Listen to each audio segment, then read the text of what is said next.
An opportunity here at Gamers8 for one of these players to not only bag themselves 6 figures, $150,000, but to become the inaugural Gamers8 StarCraft 2 champion here for the high-stakes match that is Reynor going up against Cure. Welcome, ladies and gentlemen, to the grand finals desk here to get things going. It's a heightened, tense moment between these two players, as all tournament long they've looked excellent. And who's going to become the champion? Joining me to my left-hand side here, I have Dimu as well as Rotterdam to talk about this one. Ben, I'm going to start with you, man. What a road we've had here to the finals. These two look awesome. Reynor, a serious Reynor, looks scary, and Cure is on the precipice of greatness. Yeah, I mean, like, Reynor looks nigh on untouchable here. Like, the way that he just kind of tossed apart Clem, and I mean, Clem was playing pretty good. Obviously, there was a mistake with the lack of upgrades and stuff, but he's looked amazing. I mean, Cure's gone for these, like, kind of slugfest. That was a real good series with Classic. Here, he came very well prepared. Both these players have just showcased new-ish stuff, like Reynor with all the burrowed stuff. Even though that is something that we did a long time ago, he's just executing in the fight so damn well, and Cure's coming up with all these new fancy builds. Yeah. They're just both playing amazing. I think it's awesome as well as a setup into this grand final, Rotterdam, that we had both semi-finals set them up for the matchup. Of course, Reynor going up against Clem and Cure going up against Solar here. So we've already seen them, how they're going to approach the matchup potentially. Of course, very different opponents in its entirety, but we'll see how this unfolds. No, but you make a very good point there. And in general, that favors the Zerg. Because Zerg, in general, looks, reacts, adapts, and comes up with ideas. Terran just kind of comes into the game with a plan. Yeah. And Reynor already said this. He's like, I don't really care who I play, but if I have to choose, maybe it'd be nice to play Cure, who I actually believe has historically done better against Reynor than Solar has done. But he said, I think I'd rather play Cure because there's no way in hell that Cure is holding back in the semifinals of Gamers8, right? So what he shows against Solar is probably similar stuff to what he loved to show against Reynor, but Reynor can now already mentally prepare for that stuff, so that is a small advantage for the Zerg, for sure. I think a decent question was posed by the casters actually from the previous game as well. Cure, looking great against Solar, no denying it here, but how do you keep up with the frantic nature of what we saw from Reynor against Clem? Because we even witnessed it again. We replayed it back, how he was playing. It was a ferocious Reynor. He's a serious Reynor. I don't know the answer, Ben. I don't know the answer either, James. Like, the one thing that does kind of make me go, like, a little bit of relief in a way is the fact that we've seen not so much, well, even though with Reynor and Clem, they got here through sheer speed and force of will. But players like Classic and Cure have really been shining just from their game plans and stuff. And I mean, it is going to be very hard to keep on whipping out all these builds that he's been doing, but if you can't beat Reynor through sheer speed, you have to go down a different avenue. And maybe Cure is the one to do that. Maybe Rotterdam. I see you're looking up things and figuring out things. What's on your mind? Because while we were chatting, I was wondering about the map order, because obviously Grand Finals is a best of 7, and that's something that's very important to keep in mind. There are no more map vetoes for these nerds, so I was just kind of wondering, because Reynor has been all over the shop with picking certain maps or even trying to veto certain maps, and now that he finally gets to play Altitude, like, Zerg players have a funny little love-hate relationship with it, where it's like, the map is supposed to be so good, but they never get to play on it because everybody vetoes on it, that by the time they finally play on Altitude, they're like, I don't know how to spread my creep anymore, like, what's happening? So I was actually kind of curious about the map order, as we can take another look at that. Seems like it is going to be Reynor's first pick, and is that Cure opening things up on Babylon? That's Dragon Scales to start things off for Cure, and then it goes to Altitude for Reynor, and then, it goes from there. So Gressvan, Ancient Cistern, Neo Humanity, Babylon, and Royal Blood if we need it. Yeah, I mean, like, you got to be kind of favoring Reynor here. Like, what he brought against Clem was nothing short of just him being a beast, man. Whereas Cure had to give up quite a few of his tricks there against Solar, which that's one of those things that Reynor's had a bit of extra time playing the first semis as well, just to be like, oh, you do that, huh? Okay, I've got to be a little bit careful about all that hiding and stuff. But there is one thing that I think is very important to keep in mind, is that when Clem and Reynor go up against each other, we were ultra pumped because we knew it was going to be fireworks. You're looking at two of the absolute fastest gamers that we have ever seen across almost any esports title, I want to say. Cure is not going to try to match Reynor's speed. Cure is not silly. That's not the kind of game he wants to play. Is Cure fast? Of course he's fast. But that's not what makes him Cure. No. That's not what makes him, in the eyes of many, the second best Terran player in the world. And if it wasn't for that Maru guy, everybody would look at him and say that he is the best Terran in the world. Probably, He's going to slow things down, and he's going to try to play his game and force Reynor to play his strategy. Because you cannot always make your speed shine if your opponent plays relatively chill and I'm going to sit back strategies. Yeah. Well, to that point then, I think it's an interesting question to pose in that how does Cure then deal with that late game potential of Reynor as well? Because if I think about the series that we just witnessed of Cure going up against Solar, Solar was never ending in the mid game. Lings, Bane, Hydra, but didn't have many transitions, but Reynor's willing to take those transitions and take it further. I mean, Reynor can actually play anything in this matchup. He absolutely can. Like the Ling, Bane, Hydra stuff, into Lurkers, the Ultra stuff. Even one of those games went Roaches into the Ling, Bane, Ultra, which is kind of crazy. But if there's one thing that Reynor absolutely hates in this matchup, it's Terrans that sit there.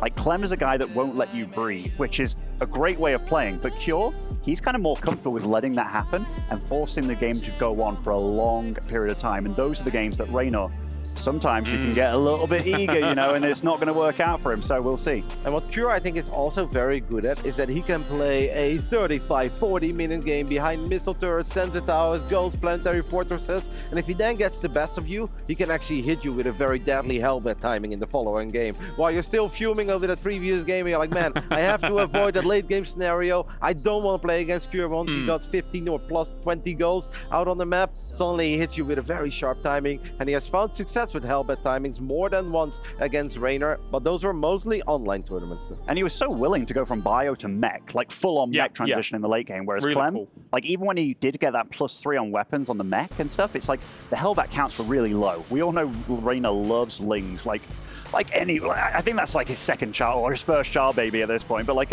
yeah, Cure, with the fact that he can go that ghost, bio, and then into full mech, that's so scary. I'm getting words that are about 1:30 out from the game here. So, it's predictions time for this one. Are you going to go with, I think a lot of people would maybe look at Reynor as the favorite, but are you going to subvert expectations and maybe go with Cure? Rotterdam, I'm going to start with you. I cannot possibly go against my boy, as you quoted him earlier in this tournament. But I do think that Cure is an incredibly dangerous opponent for Reynor, and it would not be the craziest upset if Cure beats Reynor, because they haven't actually played against each other in an offline event in over 4 years, Claris. That's super crazy. One of the best Terrans in the world, one of the best Zergs in the world. They haven't played offline in over 4 years, but I gotta go with Reynor, but I think it's gonna be a close one, 4-2.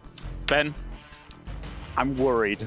I'm actually genuinely worried for Cure here. Like, if Reynor wins this first map and then it goes on to altitude, like I'm seeing this spiral out of control pretty badly, but I just hope Cure gets off to a good start against him just to give us a really good final, because honestly, both these boys have been looking so solid, but something in me is like a 4-1 for Reynor right here. Oof. Like I think he's looking maybe the best I've seen him in, and it's weird to say, like the last 2 years. We cannot ignore the fact that Reynor did look very good at IEM Katowice. A lot of people look back to the tournament in Poland and think that it was a failed tournament for Reynor. Reynor went 5-0 in his group. Reynor looked amazing against Oliver. He was up 2-0, and it looked like it was going to be one of these tourneys that Reynor would just go all the way. But then obviously a Chinese Terran became a legend overnight, over afternoon almost, and he stopped it. But up to that point, Reynor played a very strong World Championship. Yes, he did. Yes, he did. Well, gentlemen, that is it. We are ready to get this going here for Gamers8, for the championship,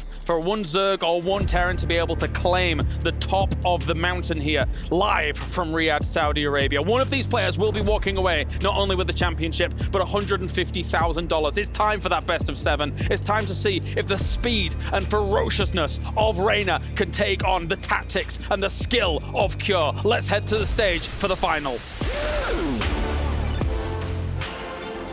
Oh, fancy. All good things must come to an end. But here, we're going out with a banger of a match, and it's going to be very exciting, I think. أعزائي المشاهدين، الجراند فاينل. أخيراً وصلنا للحظة هذه. جيمرز 8 ستاركرافت 2 أول بطل مين بيكون يتوج في هذه البطولة. كلنا متحمسين للحظة هذه، كنا ننتظرها فترة طويلة، الآن وصلنا لها.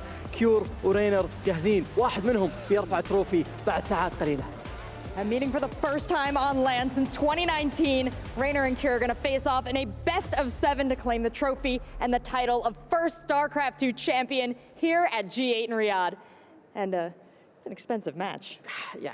$85,000 is this match's worth أعزائنا المشاهدين. $85,000 فقط من المباراة هذه، لأن الفائز راح ياخذ مجموع $150,000 فقط من مباراة واحدة. فخلونا نشوف وش اللي ممكن يقدمونه، لأن رينر كزرق بلاير شفنا وش اللي ممكن يسويه، شفنا سرعته، شفنا ثقته بنفسه، وأيضا كيورو نفس الكلام، مر يعني بحالات جدا صعبة كثيرة، لكن كتيرن بلاير ورانا أداء ما حد قد شافه، سوى إليمينيشن لأغلب الأبطال اللي موجودين معنا. فجاء الوقت الآن إن نعرف هل هو بطل جيمرز 8 ولا لا، ما ندري.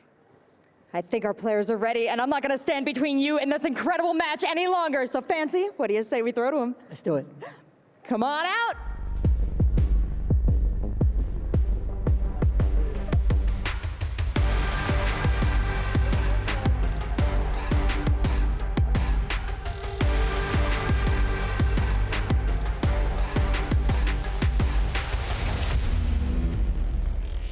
Basilisks, Reynor!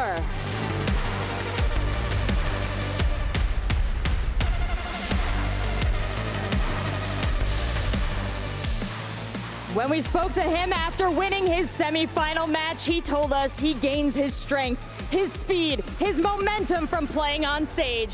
He's gonna need all of that to come into play against Cure, who's hot off a victory over Solar.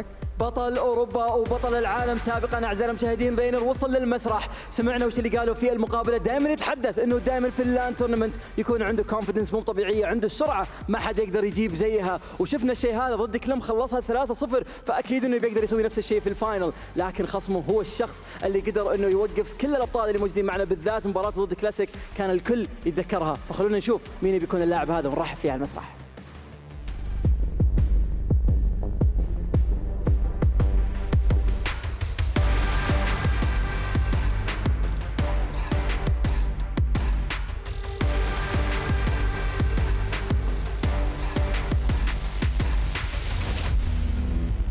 ممثل فريق أبيدوس كيور.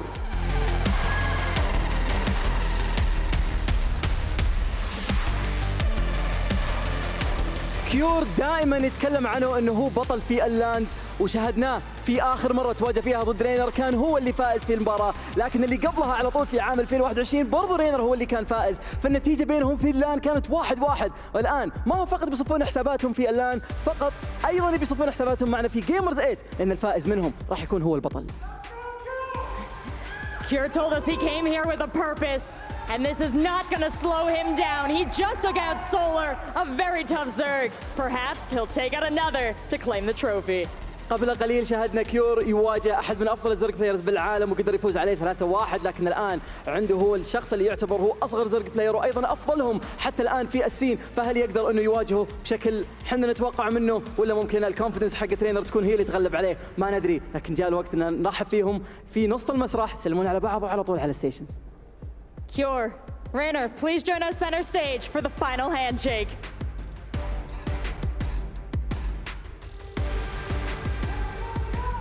بكل هدوء يتمنون الحظ البعض أعزائنا المشاهدين. الجراند فاينل راح يبدأ الآن. جيمرز 8 ستاركرافت 2، مين اللي بيكون البطل الأول ومين اللي بيصنع التاريخ معنا في الرياض في المملكة العربية السعودية؟ على طول جاء الوقت نوديكم المعلقين ونبدأ في المباراة. The final for StarCraft 2 at Gamers 8 is about to begin.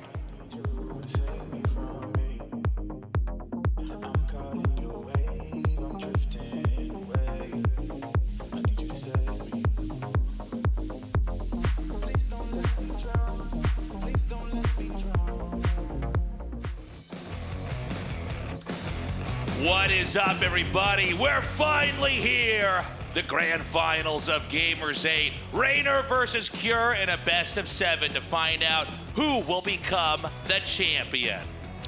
It has been an amazing tournament so far. Both these guys having to cut down the very best pro gamers in the world on their way to this finals.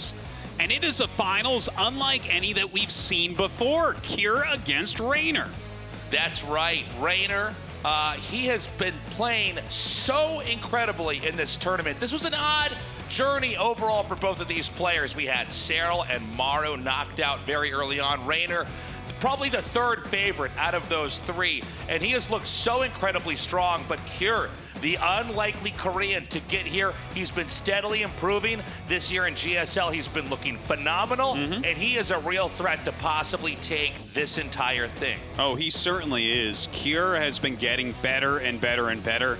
He's such a slow-burning Terran when you think about it. He's been around in the Korean scene forever, but his skill just continues to increase. He continues to get more and more stable in his play. And, I mean, that series we just saw against Solar, he was just on fire. Yeah, he made it look pretty easy. Reynor as well. One thing about Reynor we have to remember is his incredible ability to always rely on counterattacks. Anytime the Terran's going to come out and try to push, try to attack, Reynor's going to be trying to draw the Terran back into defend as the Zerg is going to try to spread further and further out onto the map. At the same time, Cure seems to have a very different and very modernized way of approaching Terran. He really has come up with a lot of his own builds. He's incorporated a lot of this fairly mobile mech style that does seem a little bit reminiscent of Gumiho. He also is very solid when it comes to that straight-up bio play. He's got quite a range, and he's going to need that as this is a best-of-7 finals. And a lot of mind games there coming out of Cure as well. And I gotta say, it's the craziest thing. I actually hadn't even realized it until they were talking about it before. But the difference for this match is $85,000 US. That is the difference between first and second place. Yes. That's the gap. I believe that's the second biggest difference we've ever had since the first Katowice, which was 100K for first and 0 for second. Yeah. So this is the craziest amount of money these two have ever played for. Gamers8 has pumped so much money into the prize pool. There's so much to fight for, and of course, to become champion of this incredible event as well. The notoriety would be huge. Down here in the bottom right, in the red, he is Cure. And his opponent here in the upper left, in the blue, he is Reynor. So right now, it is looking like Cure may open with the double Barracks Reaper play. Let's not forget against Solar, he just had that very sneaky switch into mech, totally faked out getting stim. It was Reynor watching that. I have to assume that he was, right? So Cure has to be careful not to try to trick him in the same ways he tricked Solar. This has been a trending build in Korea.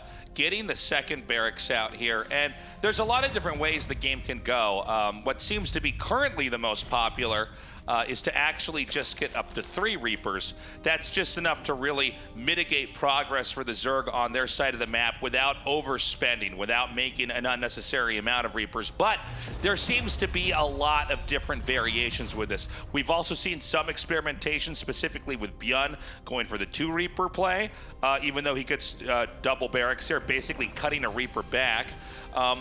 And we've also had so many different techs that can come after that command center setup. You're basically able to get out, get in the Zerg's face, and at the same time immediately start development on your side of the map as the Terran.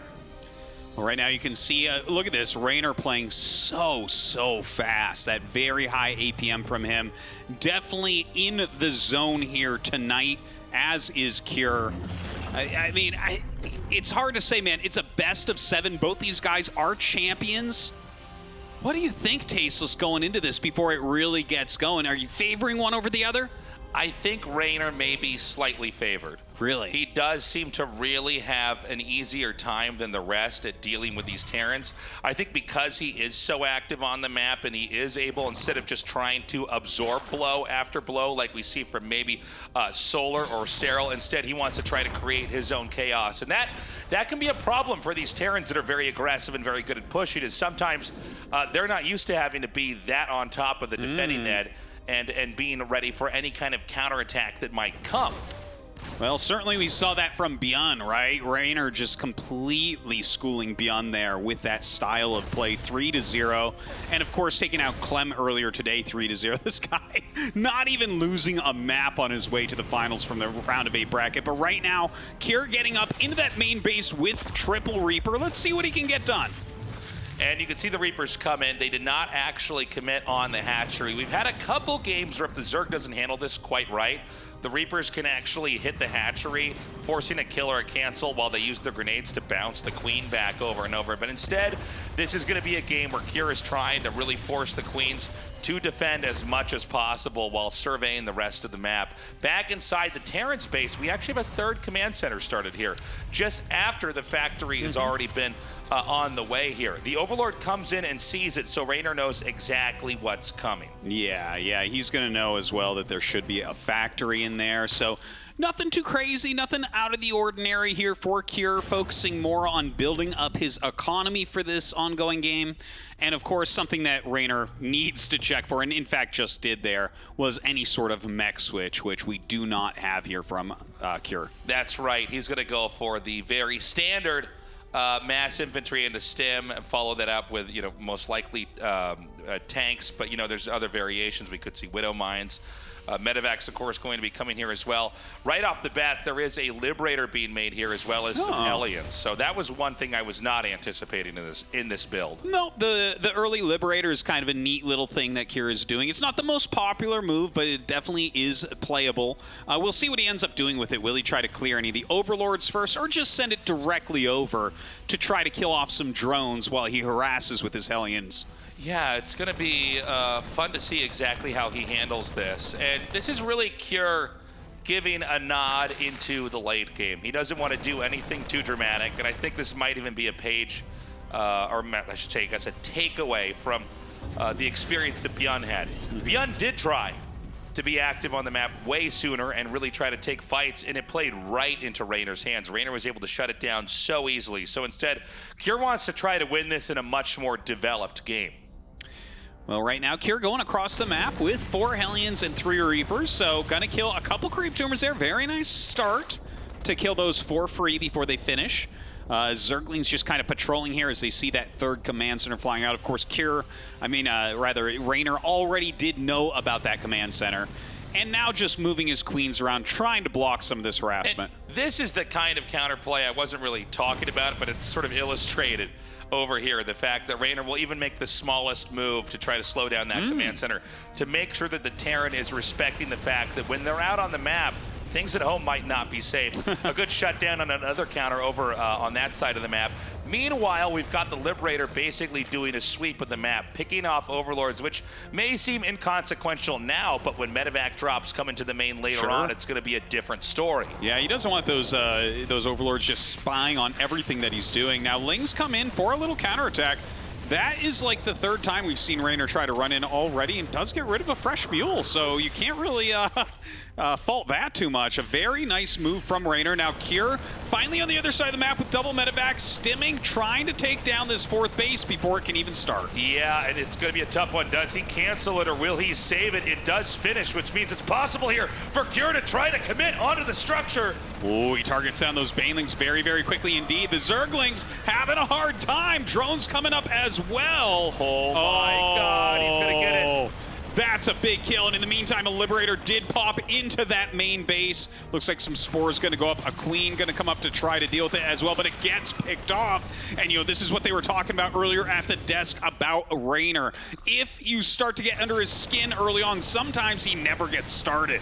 Yeah, and it looks like we're seeing exactly that right now. Kind of an unheard of moment at this level of play in the finals here of Gamers8. The fact that he was able to get in there, kill the hatchery off because Reynor was confident he could let it finish and save it. Yeah, not just that, but he was already sending drones, so quite a surprise there for Reynor. He does clear out those Hellions and Reapers, but the double Medevac's still around. I'm not expecting a lot more damage from it, but honestly, already Cure has done a lot, and to be honest with you, Tasteless, I'm kind of liking his position over Reynor's. Yeah, I think Cure's in a very healthy spot here. The fact that he stifled the 4th hatchery, which has been restarted, by the way, but trying to get the benefits of that extra base delayed a little bit is huge, especially from the Zerg's perspective. Now, with that in mind, we also have another base coming up over here. So if Cure can't keep this progress up, Reynor's going to be right back on to 5 bases. Yeah, that's really what Reynor is going to be looking for here. He needs to continue to expand. 4 bases is absolutely not enough for this Lingbane style. Needs to continue to macro it out. Now he does have Burrow on the way. I actually talked to him before this finals match. This is something he prepared for today specifically against Clem, thinking, you know what? These burrowed Banelings can do a great job. They did in the previous round, but will it work against Cure? It looks like the 2 tanks down here are going to be picked off as the medevacs decide to dart up into the main. Meanwhile, another attack comes in over here, and it seems like there just aren't quite enough queens. Yeah, Cure getting some real damage here, picking off 2 queens, immediately going after the drones now. Reynor a little bit slow. It sounds weird to say, but not doing a great job defensively. Stims into the main base now, and the Banelings come up, so Cure does have to pick up, but it definitely feels to me like Cure is in control of this game. It just feels like Cure is continuing to outpace Reynor right now. Reynor is barely on the 5 hatcheries here, and he's certainly not getting many minerals from either. And it seems like if Cure can keep this up, his supply is going to continue to surpass Reynor's, which in this phase of the game is unacceptable from the Zerg's perspective. Yeah, this is a tough position right now. Look at this drop-off. 1 siege tank behind the bridge, the rest of the Marines going forward with the medevacs to harass his hatchery. Where are the units for Reynor? Lings start to come down single file. There are 3 queens of the transfuses, but he doesn't even try to save it. He knows he stands no chance saving that hatchery. And another one bites the dust here. Meanwhile, in the 12 o'clock spot, it seems like the hatchery is going to stay alive, but we're just starting to see Reynor. The cracks are really beginning to surface here, and Cure does not seem to be slowing down anytime soon. No, he picks up once again, heads towards that main base. Another group over in the center right. Look at this, just boosting absolutely everywhere. He has 3 groups of Marines and medics on the map right now. This one just flying over Spore, gets rid of another hatchery on the right. We didn't even get to catch that one. So many things are happening here. That hatchery goes down, and Cure may be pushing Reynor over here to the breaking point. As long as Cure stays on top of his targeting and his pickups like we just saw there, I think it's going to be a hell of a game here for Reynor to recover from. No, this one is looking very tough for Reynor right now. He's down a good 30-40 supply. He is still at a reasonable drone count. You know, he's going to have his 2-2 relatively soon. And hey, that's a good moment for him right there, cleaning up the top right group of Cures. But Cure is not slowing down at all. That's right. Cure continuing to roam here. How many hatcheries have been killed overall? Is it 3 now or 4? Yeah, it's 2 hatcheries plus a cancel, I believe. Okay, that's right. So a denial of 3 bases here is huge, as Cure is a little bit late in the game here, taking the 4th base, but the only reason why he's taken it so late is he's had so much momentum here with the pushes early on. He's going to creep up over here to where I think it's a very difficult spot for Reynor to actually hold. The tanks are very, very well placed, and he can always, if he starts to lose this fight, pick up and jump and dump all these Marines right into the main. That's a really good point, Tasos. Very hard to defend. Now, Reynor going for a counterattack. Very oftentimes that works for him, but won't work this time. Cure continue to put damage on the hatch. It's down less than halfway, and he is so close to popping it, but Reynor goes all the way, makes him lift up, but there's that unload into the main base. Yeah, he unloads right over there. You can see there's Banes ready, so Reynor very much preempts that. And meanwhile, down here at the bottom, it looks like it's going to be more Banes coming in. I didn't even realize there were Liberators below where these tanks were. And so, in fact, Cure can still maintain his stance. The Marines stimming up once again. You know, Reynor did kill a lot of Marines and medevacs right there, but still, Cure with a gigantic army remaining maxed out throughout. He has 3-3 on the way. Reynor's trying to continue forward on his tech, right? He's getting the Adrenal upgrade for the Zerglings. He's getting an Ultralisk Cavern, but is he going to have time to get any of that out? I mean, that's the big question, Artosis. It's Reynor on 4 bases. And he's still trying to fight back. Cure, right now, man, he's finished making units. He's maxed out. He's got really good positioning everywhere on the map. Zerg is nowhere in reach of even attempting to deny one of these expansions. No, he can't even go across the map at all. And normally, like you were talking about, that's his strength, is the counterattacks. But what happens when the Terran puts so much pressure on that you can't even pull off a counterattack? Another drop into the main base eliminates that Spore. And now Reynor has to make sure he has a lot of units up there. Look at this. The Stim goes after that spawning pool. Not going to quite get it. There are some Banelings in here, so good defensive play from Reynor. Reynor looking for another opportunity here, but it's already met by the rallied out units heading up to the top It seems as though Cure is going to completely move over to the upper right side and start to put pressure on over here. While that's happening, he's generating a constant distraction with this drop in the main. Anytime the mains get close, he just draws them back into range of the siege tanks, and this should allow some really good harass and even pushes over here in the upper right quadrant of the map. Right now, really trying to get that spawning pool. Unsure if he's going to end up getting it. Another group of Marines going after this hatchery. Once again, a very important base for Reynor, so he does defend it very, very well. Nice blinding cloud coming out on both of those siege tanks. So Reynor, you know what? He's starting to defend some of these pushes. And now you're really seeing a really cramped Reynor right now. I mean, the map, it really doesn't have much creep almost anywhere. It's a lot of fighting off creep. It does seem like as Reynor has finally ballooned out his supply, he's starting to try to clean up these territories that were really under Cure's control. But again, Cure always able to find that Achilles heel and hit it. And so he dives forward as the push on the far left of the map was cleaned up. He comes out again and takes out this hatchery. We've got some Baneling landmines, but if the infantry are picked up and in the air, they're not going to get any interaction with those traps. Oh man, some good blinding clouds going down, but you're right about that. The trap's not quite working out. He actually unburrows the trap and brings it forward with him. Reynor trying to do a push, but too good a spread, too good a Sim City here from Cure back at home. Yeah, Cure is looking very comfortable. He's quietly taken the 5th base, which does seem like a spot that could be counterattacked, but the reality is the 5th base for Reynor is being remade. Actually, it's being pushed right now, and I think it's about to be canceled right now. And so it's once again Reynor basically flattened out to the top of the map. He barely has any map presence at all. Yeah, he's actually getting a pretty reasonable army right now. He has that +3 carapace. He has chitinous plating for his ultras. You know, he has a few infestors coming out right now, as well as some corruptors. So there are things that Reynor has at the moment. But look at Cure. He's got more bases. He's keeping the pressure on. Look at that, another forced cancel. He's setting up liberators. Like, everything is going towards a Cure victory. Yeah, Cure is very close to finishing Reynor off. Reynor is maxed out. It is going to have some kind of an insane Hail Mary play to try to recover, to try to make this work. Now, if anybody could do it, it would be Reynor, but there's a lot of room to breathe right now here for Cure. I mean, he's basically got Reynor cornered. Reynor has to lash back, win this fight so favorably that he can snowball the fight across the map.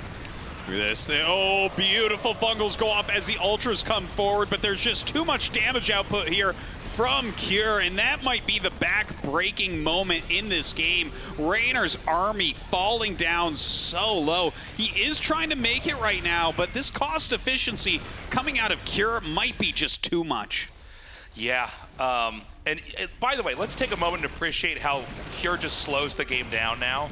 He realizes he's basically done the damage. Now he's going to force Reynor to try to come back here and reclaim this area.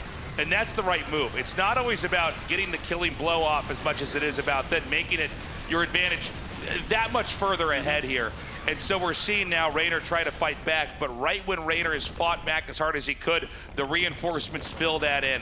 And all he has to make sure of, as far as he's concerned, is that hatchery and the one a screenshot to the left never happen. Oh yeah, if he just keeps denying those two, that is a path to victory in and of itself.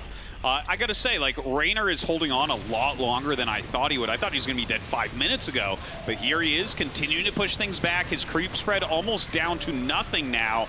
The Ultra's coming forward, doing some tanking. The Corruptor's trying to clear out some of these medevacs, but at the end of the day, Cure's army quality just is too high. It just doesn't seem like Reynor ever has enough. Every time he seems to get a little bit of an edge, more reinforcements spill in, and all these valuable units get shot down. All I see now is a couple of Queens and Ultras as Cure's supply continues to spike up. Yeah, the Ultra's getting some serious damage. Ling's coming in as well, but GG is called, and Cure takes a pretty dominating game number one. That was wild to see.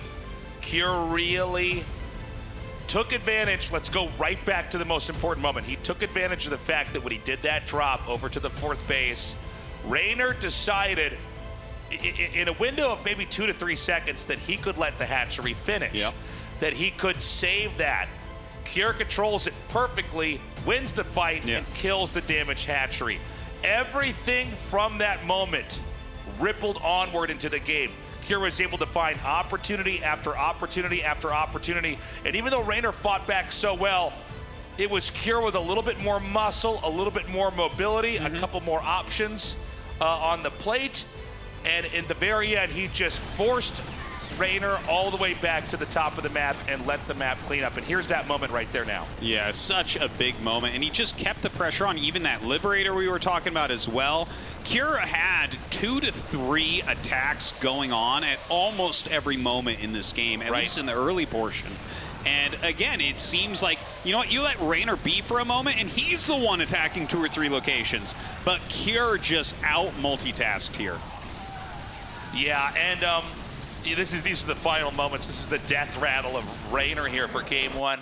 Cure getting that victory, really impressive. You know, the very best Zergs in the whole world are so good at letting the hatchery soak up as much damage and tank it, and then at the last second saving it. And it seemed like it was a bit of a miscalculation. Some pretty immaculate control there from Cure as well, but we're gonna have to see a cleaner early game and mid game from Reynor if he's gonna survive against the very likes of Cure. Yeah, it's a tough one. I think that Reynor definitely can come back and win games. Like, the quality of the TVZ that Cure just put out is of the absolute top class, right? That's only a few players in the world can do that, and they can't do it every single game. Right. I feel like this is going to be a close series. Introducing our players for game 2, continuing on here in the finals of Gamers8. In the upper right, in the red, he is Cure. And his opponent in the blue, in the bottom left, he is Reynor.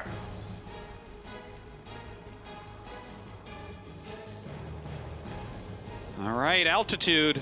Let's see how these guys want to open. It seems like Cure is really favoring this forward 2 barracks play.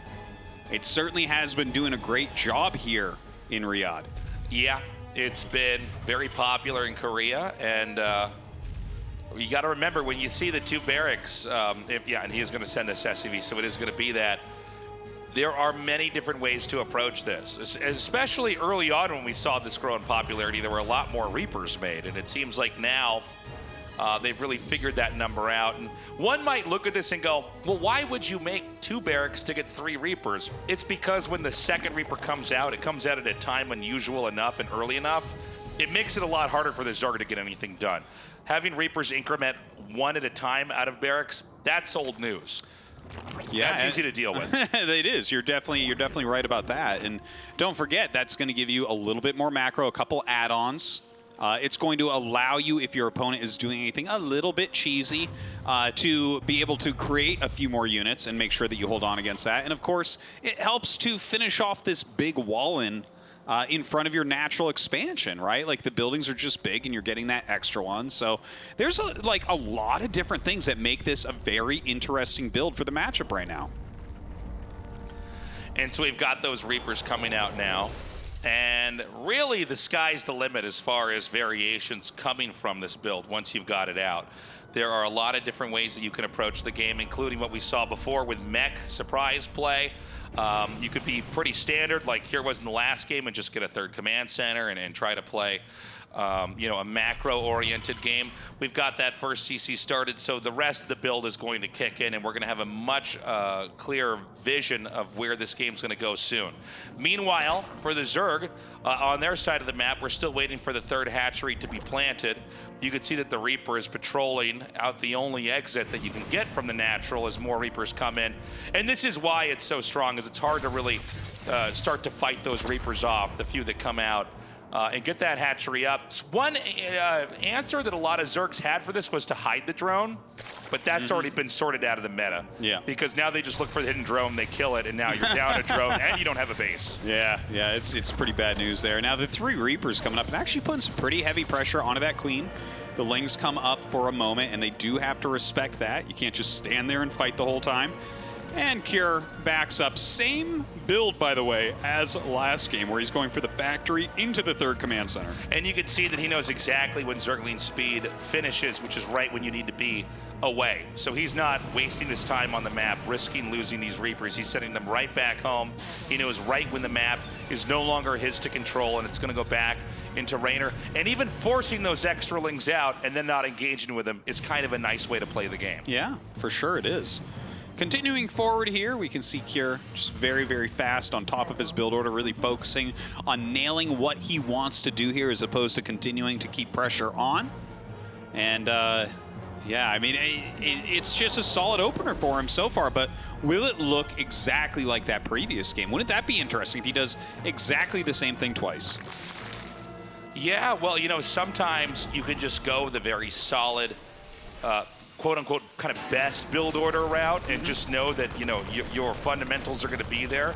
This time around, though, it is a variation. It's going to be double Widow Mine here. Yeah. Keep in mind, I believe he did make Hellions out of the attack. So okay, so this build kind of links up with the next one as far as misinformation from the other player's perspective. You think Hellions in game 1, maybe he'll do it in game 2. This time, though, Widow Mine's coming out makes for a very different tactical setup in the early game. Yeah, you can't get much more different than that, right? 4 Hellions and a Liberator, or 4 Mines and a Medevac. That's 2 completely different games that we're looking at right there. Right. So picks up 2 of the Mines. I believe he's going to grab all 4. But will he be able to get some damage done with that? Right now as Reynor, you're really expecting, as you said, Tasteless, the Hellions and the Liberator. Seems like there's a pretty big blind spot here in the middle of the map. He can thread this needle pretty easily right through here. Oh my God, is he going to go all the way to the left? What is this? It's like a sneaking mission in a game. He is doing fantastically. Okay, here we go. Finally gets detected. Well, no, actually, the Overlord's facing in the other direction. His cone of vision won't see that. Yeah. Okay, so he's going to drop over here into the main. All right, re-picks up 1 mine, unburrows them as well. He doesn't want any weak kills here. Goes towards that natural, drops one out in between the patches, so it's hard to get. By the way, I kind of respect the fact that he doesn't even push with the infantry. Yeah. In my head, I thought automatically you're going to see the infantry come across the map with this. Not at all. He's waiting. He gets the 2 more medevacs, loads that up, and again, he can go right through this blind spot. Okay, we don't know if he sees that. That's up in the air. That was like a fraction of a second. But he's going to unload right over here in this area where he can just start to try to fight the creep. And I don't know exactly what's ready, but certainly the Zerg was going to be distracted by that initial attack with the Widow Mines. Yeah, I think the mines are pretty much cleared now. Yeah, he gets in here and, well, he picks off an Overlord. He gets rid of a bunch of creep tumors. Another Overlord falls as well. Reynor going to very quickly relay that creep. And of course, that medevac that was harassing with the mines does get out also. So far, like, I think the opener for Cure is fine, but he hasn't done too much yet. I'm not worried about Reynor at this moment. Yeah, Reynor is okay. I had a little bit of a deja vu there when I saw the hatchery once again low on HP and Marines were attacking it, but there were enough Queens to drive it back, and Cure was smart enough to not jump the shark there and just go for it. It looks like Reynor's main is ready as well. He's clearly made the adjustments that he needs to make here in order to get into a good spot, but not enough Lings. Basically, Cure knows the exact calculation for how many Marines to get in there and knows when that Spore is going to finish. And so he once again comes in here, kills these Lings, and picks up at the last second. That was a very good exchange there for Cure. He killed a lot of Zerglings and that Spore, so a little bit annoying for Reynor. As you can see, certainly has lost more than what we've seen Cure lose at this point. Cure, of course, going to back up and maybe pick off some more creep. He does have more units rallying out onto the map as well. Okay, more units coming out here. 1-1 is going to be finishing literally equally on both sides here. They're neck and neck as far as upgrades go. So there isn't more than a half a second where anybody would have an upper hand as the push continues on here. 1 tank sieges up, more infantry going to link up with the rest of the group. Yeah, Stim's in right now. That is a lot of Queens with a lot of energy, but the damage output here of the Marine tank is immense. Pushes the Queens back. Going after that hatchery now. The Queens coming back up to fight once again, targeting down some medevacs, trying to heal each other as well. But right now we do not have bailing speed ready, and down goes that 4th hatch. There's something about the way that Cure is ordering his tech, his attacks, and his pushes that is actually resulting in killed hatcheries. Do you realize how rare it is to see Reynor lose his 4th hatchery? It's pretty It's rare. like unheard of. Yeah. This is the 2nd game in a row, in a very different game at that. Yeah, you're right about that. Definitely not exactly the same. We have some different moves coming out from Cure. But I tell you what, his play in this tournament has been spectacular. You know, Zerg is the disease and he's the cure. Yeah, and it looks like he is continuing to be the cure for this disease right now. He's unloaded more infantry into the main. This causes a real headache for the Zerg. And remember that we have the infantry here on the far reaches of the right side of the map, ready to try to pounce on the next new base that Zerg's trying to take. Right now, it's 3 base versus 3 base, and Reynor is just trying to remake his 4th again. All right, boosting over the creep a little bit here. Reynor does have some units out on the map, so could catch reinforcements, maybe a counterattack at some point.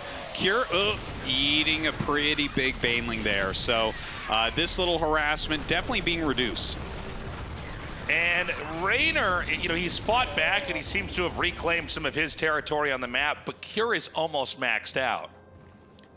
Now, Cure is macroing like a fiend right now. Their 2-2s are very close to lined up. Maybe Reynor's just slightly ahead. He's also getting into Adrenal and Vipers, so that is going to help a lot, especially against the large number of siege tanks coming across the map. Cure continuing to elevate her into that main base. It's interesting how much he's focusing on that. Yeah, he's continuing to cause a lot of problems over there for Reynor. Reynor is being pretty ambitious and aggressive on the map, but there's always going to be the threat of these Marines over here on this side of the map, and always the comfort for Cure here of the siege tanks that can shell those Banes whenever they get too close. The Marines continue to micro so nicely here, and they do back up. Ooh, more good baneling. It's maybe a misclick. That looked like a misclick there from Cure. Well, regardless, Cure got a lot of value out of that. It does seem like Reynor is starting to catch up here in supply. A big push coming down here, but Medevac's nowhere in range to pick this up, and Reynor completely slams this position. Well, I tell you, after 2 moves like that in a row, suddenly Reynor has that supply advantage. He has Vipers with a lot of energy as well, and most of Cure's attacks are reset, right? This is not that scary anymore. Everything else is at home. So this is the moment right now for Reynor. Yeah, you could see the threat there in the main. Eliminated, Cure no longer able to leverage that spot. Resuming from this position, we can see that that entire position is now wiped out after being weakened from the initial baneling connections over there. There is a push over here, and this is an important one to follow because Reynor, for the first time now in a while, is ahead in supply, but he needs to break this position here for the Terran. Yeah, yoinks forward, that siege tank will surround it quickly. Blinding Cloud over the other, and Cure has to get out of here, retreating back towards his 3rd base. You know, this game looked good for a while there for Cure, but to be honest, I think Reynor just about has it. He's starting Ultras, 3-3, chitinous plating, and you know what? He has hatcheries going down everywhere, about to be on 6 bases. The aggressive style of Cure was working, and he is now getting his 4th base, but it does seem like in the last, minute and a half here, basically, Reynor's completely fought him back, and there may be a slight tempo lead here where the base up at 12 o'clock that Terran just now took. I think Zerg could actually come in here and drive this back. Yeah, I think you're right about that. Like, Cure just doesn't have any pressure on the map anymore. His supply is not that high. You know, his upgrades are still fine and everything, but as you can see, he doesn't have any entrenched positions here. Yeah, and so this command center lifts off, and Reynor knows he doesn't want to overextend more than that. He's going to set up multiple positions to try to connect into, to try to hit. And we're going to see that pan out right now. He's going to try to come in here basically to where the rally points are set up. And this is so much damage, Artosis. These banelings are going to go all the way up into the main. I see a Widow Mine coming down, another one there to defend, but the SCVs are going to be massacred. 47 workers go down. This game is just about over. Really nothing left here for Cure. He still has a reasonable army supply. He did kill 1 base during this, but his economy is not going to recover. Yeah, it is pretty brutal, Artosis. I mean, Cure's someone who looked like he was about to kill Reynor in his 2nd game in a row. Has got to have an appreciation for the fact that Reynor can be cornered, beat up, battered, and bruised for a whole game But the moment he gets that comeback in there, he closes it out with a win. GG. All right. Reynor getting himself on the board, tying up the series. It did look at the beginning, Tasteless, like Cure was really winning. It felt like he was outplaying Reynor, but we saw there might have been 1 or 2 misclicks in that elevator strategy he had in the main base, ran into some banelings, and then he did get pushed up against the wall with a push on the right where he lost all of his Marines. Between those two things, it went from a very Cure-dominated game into a win for Reynor in the next 3 minutes. 2 big takeaways there. At least for me, Artosis. One is that Cure has some of the scariest pushes I have ever seen in the early game of StarCraft 2 TVZ. I mean, so often we see the early game and the aggression Terran does fairly inconsequential, right? And the Zerg swats it away, the game goes on, and we go into one of these games where it's going to be split map exhaust play. Yeah. Second big take is that Reynor, really, no matter how down he is in a game, it doesn't matter until he is actually killed off. I tell you, this series, what we're watching here from these two, this is true championship level play, okay? Like you see these moments where things go wrong and suddenly he dies, but this is championship level play, really. Like, he's on the knife's edge, right? Right at that point where he's playing at the absolute peak of his skill, and if anything goes wrong, he's gonna lose. But if he can keep it up, he wins, right? You have to take some risks, really, when you're trying to win against a player as strong as Reynor. Yeah, and I think had Cure not fumbled that big attack that came after he had that setup inside the main where he was shelling the main and using the Marines to fish out banelings, I think Cure might have been able to actually take the game, but we had this period where it was like, I don't know, like 40 supply was wiped out by a couple baneling connects. It was not a trade at all. And I think that's where the game was turned on its head and Reynor was able to fight back. You're definitely right about that, Tasteless. We'll see if Cure can just maintain some equanimity here, continue to put out his high-quality games, or will Reynor start to run this back? In the upper left in the red, tied up right now, it is Cure. And in the bottom right, coming back in game number 2, he is Reynor.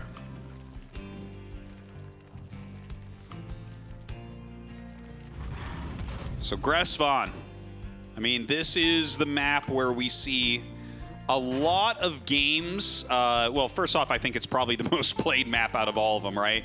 A lot of big macro games and a lot of pushes through that kind of center gullied area from the Terran player.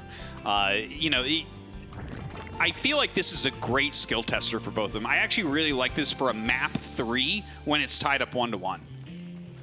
Yeah, this is going to be a great map to see where exactly this game, the series I should say, can go. Once again, we've got that double racks here.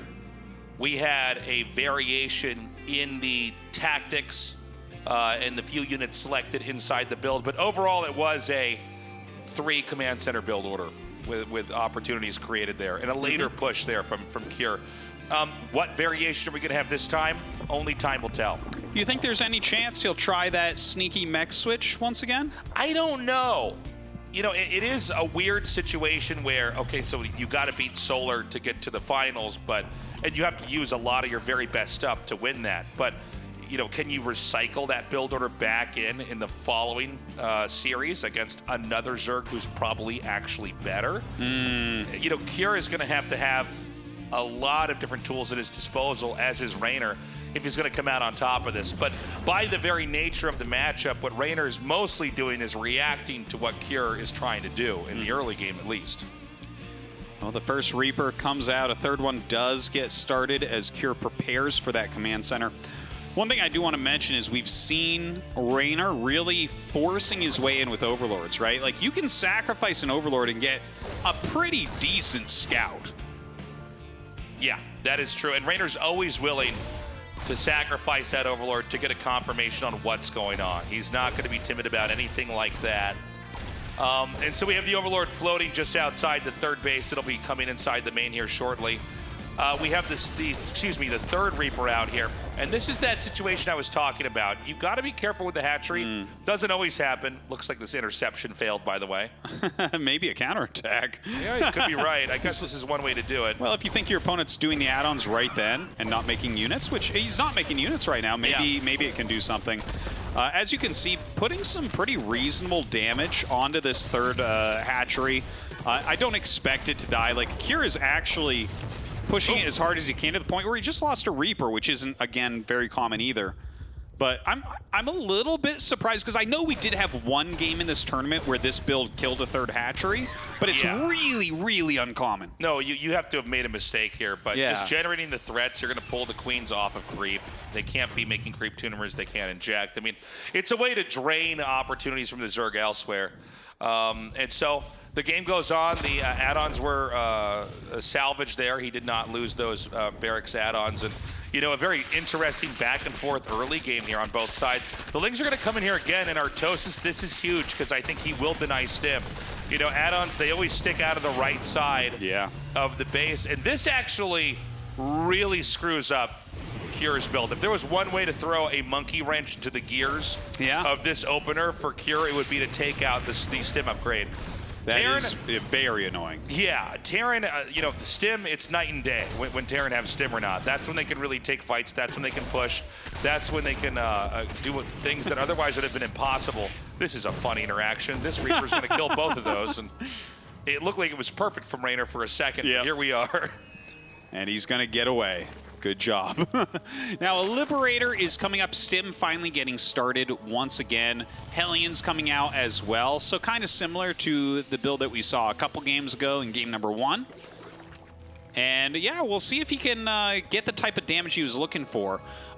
You know, I do wonder if he has a follow-up plan for the amount of damage he put on the hatchery, right? Because he wasn't poking. Like, if you start poking the natural, jump into the main, sometimes you get to kill, like, extra Zerglings, which isn't, you know, it's not the end of the world for Zerg, but you are reducing the army count. You're making them spend some larva. Could there be some idea in his head about maybe attacking this location again?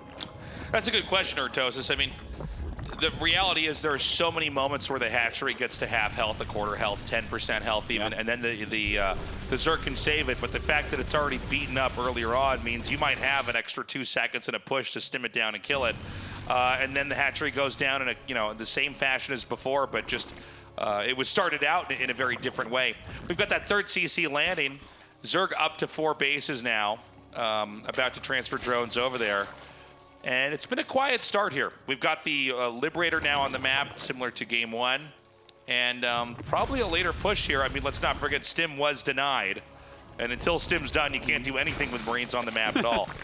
Very true about that. You really do want combat shields as well, but, you know, you take what you can get. Now, the Liberator coming behind the main hatchery, actually getting a surprising 4 drones very, very quickly. And do notice that area that we just saw cleaned up from creep tumors, that's the second time he cleaned that area, and it is the area we normally see pushes through. So you can see immediately Reynor comes down and relays that creep. A very important location on this map. Yeah, and Reynor, he's finally now out. He is, once again, just staying out of vision range, and he could try to come down and collapse on top of the hatchery just south of this position. He wants to create a distraction with these Hellions, or maybe the other way around. Maybe these Marines are the distraction in the push in here. Yeah. And then the Hellions are going to come up here to the third. Well, putting a little bit of damage on this, gets that Overlord, going to go ahead and pick off some Zerglings. I think he will have to pick this up. Yeah, picks it up and gets out of there. In the meantime, the Hellions and Reaper on the other side of the map, but doesn't look like he's getting too much done other than some creep clearing. Yeah, you can see he just comes in there, snipes that, is able to unload only for a second. I have to say, right now, Reynor looks more comfortable in this early game than any of the other 2 games we've had. Yeah. He is really more free to grow on the map, and that's always a problem. I mean, Terran are always trying to figure out any kind of way to you know, stop, hiccup, deny, delay the Zerg's progress on the map like that. And right now, it's looking like one of those games where Marine Medevac lands, kills creep tumors, and they're immediately replaced, and the creep reaches even further into the center of the map, and eventually the Terran side of the map as well. Well, he's actually pushing through the south, it looks like. Look at this setup. Does have an armory in there as well, so definitely can make a few Hellbats to help with this push. It's not a huge push here, but he's kept some pressure on. So, you know, if Baneling's speed about to finish, though, I don't know how much this is really going to do. Yeah, it doesn't seem like the counterattack is going to be that easy. I guess the Zerglings can just ignore the tanks. The SCV's pulled away for a second, but it's not a full interruption. I mean, the command center's still there. It looks like he wants to go for the depots. Meanwhile, Cure going to come down here with a push, but the Banelings are able to deny. Yeah, the Banelings actually get some reasonable hits. You can see in the picture-in-picture there that he actually holds on to that third base without too much damage. Loses 8 SCVs, which isn't nothing. But really, is this push doing enough to make up for that? Yeah, I mean, that's the question, right? It just seems like it's a game where, you know, we talked about that hat-trick getting beaten up earlier on, but yeah. There isn't the kind of progress, and I think there's not even the kind of potential. We're going to have the Lings and Banes do a full surround here. Oh my God, Reynor's just not looking for a second. 6 drones killed. Big victory there. Yeah, well, maybe he is going to get enough done. 2 more medevacs just came up, flew across the map. There are mutas being made here from Reynor. That certainly will help with targeting down perhaps these siege tanks on the side, maybe adding a little bit more damage output against those Marines. But right now, Cure is keeping that pressure on. Yeah, this hatchery is getting pretty low, Artosis. The mutas are out, but they're not part of the fight just yet. About 5% HP. Could he just try to target it down? It's so low, the Banes come in. The control pretty good here from Reynor. Will the next dive get the hatchery? It looks like it will. Tasteless. The initial Reapers did a lot of the damage needed for that hatchery, so I guess it works out in the end. Now Muta's going for a counterattack. Let's see what Reynor gets done. There's not many missile turrets. 1 in the main there. Some Marines run up to fight against these Mutas, and they will actually be pushed out. Okay, so he does get the hatchery, and I think smartly so, Cure decides to back out instead of trying to like drop in the main. It's a different map from map 2 where you can't really leverage the low ground advantage you got unless you push it even further. Is there any way that Reynor can try to come here and engulf the moving army with the Banelings and wipe them out? Oh, maybe. Nah, I think as he sieges there and the amount of medevacs he has, it seems a little bit difficult at the moment. The Banelings actually get eaten up there. Some of them do end up connecting, but Cure will hold this central part of the map. In the meantime, it looks like the Muta's going back to harass some add-ons a little bit more, being very annoying, and in fact, he's making more Mutas as well. Kind of interesting to see this later game Muta being added in. Yeah, although I don't know if it's getting that much done so far here, Artosis. It seems like the Lings are really doing more of the work. I don't see much defense over here for Cure, and I'm getting a little bit worried. We do not have that 4th base. In the last few games, we had a 4th command center landing. Right now, we can barely have a 3rd command center that's mining. That is a problem, especially when you look at the game that Cure won, right? Like, he was just getting more command centers during it. He was on Reynor's side of the map for a large portion of it as well. But here, Reynor seems to be defending everything a lot more. He's taken damage. Don't get me wrong, right? He lost that 3rd base. Right. There's been some reasonable harassment. He's lost some overlords and whatnot, a lot of creep clearing. So his creep is not that far out in the map. But it does feel like Reynor has some control this game. Yeah, I mean, Reynor is really, I think, in range of winning this in the next 5 minutes, unless Cure can really fight back and survive. And one of the things about Reynor is when he starts to get control of the map, that's when you start to see expansions pop up everywhere. Yeah. And it gets very difficult for the Terran, even when they regain their footing, to try to wipe out each of these new bases, especially if Zerg is expanding in both the north and the south. Yeah, well, he hasn't really started the south yet, but he is taking 2 of those northern bases, so going up to about 6 bases right now, or even 7 bases. My gosh, he really is starting to expand quite a bit. The Muta's just trying to kind of keep Cure busy. Again, doesn't feel like they're doing a ton of damage, just like a depot here and add-on there, but in the meantime, attacks into this planetary. That is a lot of Banelings. Yeah, he does come in and eventually wipe the planetary out. Now, is it cost efficient? No, not at all, but does it matter if you're this far ahead? It's probably the right way to do it. You can kind of swing your advantage in this way and wipe out one of the 3 resource locations that Terran's mining from while you continue to vacuum up all the minerals and gas and all the bases you have as a Zerg to set up for another potentially fatal attack. Well, we should mention there is some sick army supply here from Cure, over 120 even after all those Banelings explode. Is that enough to push in and get some bases? He's clearing out this gully. This is a very common location to see pushed on Gressvon. Now the Banelings rolling in very cost inefficient. Like they clear the first little group, but maybe not the way Reynor wanted. Yeah, now we have a big attack here from these Lings, and once more, so many SCVs are going to be wiped out. He's below 50 SCVs, could be below 40 soon. The push is going to continue on. A big drop here in the main. He might be able to get the spawning pool. Oh man, getting that spawning pool is gigantic. What can you even make unit-wise? He restarts the spawning pool. It's going to be a moment before he can refill his Zergling count. Now, continuing pushing up, dropping Marauders onto that hatchery as well. Looks like this hatch will end up going down. Okay, the Muta's inside the main. We're killing off a lot of SCVs. Cure is now at 40 workers. He's about to take out the armory. And 12 more Mutalisks are being made. Again, Zerg can't make Zerglings until that pool is done, which does give a little bit of an advantage here for Cure as he's going to try to advance his position. And I think actually kill the hatchery below this screenshot here. Just absolutely brutal. He does get that hatchery. We'll see if the Mutas can help out a bit. But it really looks like that spawning pool kill is paying off here for Cure. Now, Muta's flying down. They're going to help pick off some of the siege tanks. But as the Marines come over, you have to run with only +1 attack. Yeah, really nicely done over there. By Cure, we can see he's going to try to come forward again here. 16 more Banes coming, 72 more Zerglings being made. An Ultralisk Cavern on the way as well. Looks like we brought the boys, Tasteless. Okay, the boys are going home. No need to pull them right now. Kind of a funny location for those SCVs to be. Yeah, he needs to start remaking SCVs here. I think he's trying to swing his advantage. I don't know if it's going to work. It depends on how many of these infantry can stay alive as these Banes come forward here. Just amazing splitting going on, but the Baneling count far too high. Cure losing almost his entire army here, starting to back up quite a bit. The Mutas can chase down these medevacs very, very well also, so he does have to be careful about that. The mines going in and out, trying to get these good connections, and Cure will have to back up all the way to his third base. I don't know that Cure can recover now. I mean, it's not like it was a mistake, but he opted to not make more workers. He basically tried to force this and sacrifice economy on the way, and now we're kind of seeing, yeah, that's going to be a GG.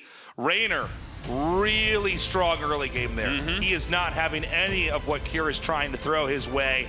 Cure, though, did play a pretty scary mid-game. Yeah, he got that third base, which isn't, again, that common, but he did a great job executing it. Yeah. And even when his fourth was blown up and it felt like Reynor was way ahead, he utilized his high army supply, some great control, a nice push, killed off 2 bases, but at the end of the day, not enough to stop Reynor and the macro machine he had set up. It does seem like Cure is going to continue on with the modern 2 racks Reaper opening, using the 3 Reapers in the games we've seen so far to slow things down, and I'm really glad the Observer caught that last moment. The stim denied there is the big play. You can only do that if the Terran's on the left side of the map. Reynor made the right call strategically.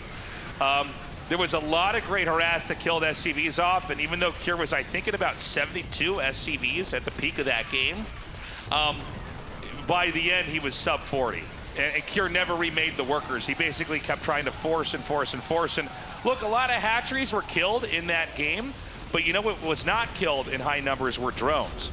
Drones were shuffled around the board to safer locations where the Terran was not, and so Reynor was able to keep his coffers filled up and remax out his army over and over, where at the very end there was just not a whole lot going on for Cure. That is very true. That's a couple games in a row where Cure is sitting on 3 bases for a very, very long time, right?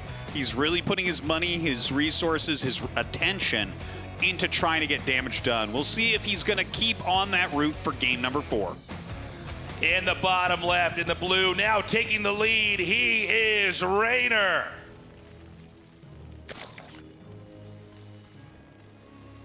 And his opponent in the upper right, in the red, here to tie things up, he is Cure.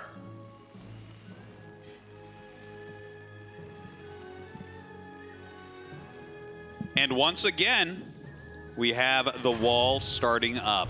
Another 2 racks Reaper play, most likely from Cure. Well, I can't say that we're very surprised here. This appears to be the style of play Korean players and non-Korean players are kind of embracing, right? Yeah. It's funny to see this really come out so pronounced here at Gamers8. I think at the start of 2023, we really saw this pick up. We did see some of it in 2022 as well, but, you know, it just seemed like one of the many openers available. And now it seems to be maybe the way to approach the matchup when you really want to try to control the development of the Zerg and create opportunities for yourself and play safe. Well, it's not just that either. I really love the fact that this particular build order has a lot of different follow-ups, right? We see Beyond do 3 racks and 4 racks follow-ups.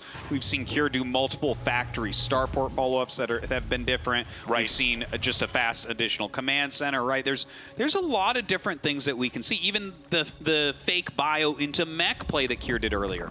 And just the fact that he's taking this build into a best of 7 and utilizing different follow-ups to hide what he's doing, I think is a really fantastic play from Cure. Very good planning for this series.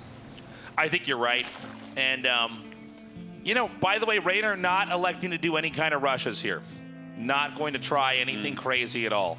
And one other thing I think it's very worth pointing out is that Cure is on the right side of the map, and the add-ons for barracks always come on the right side of the structure, and so this means his add-ons will be safe. So the tactic that Reynor used in Game 3 can't be used here in Game 4 to kill the tech lab that's making the stim. Yeah. Hopefully he'll make the reactor in the bottom barracks.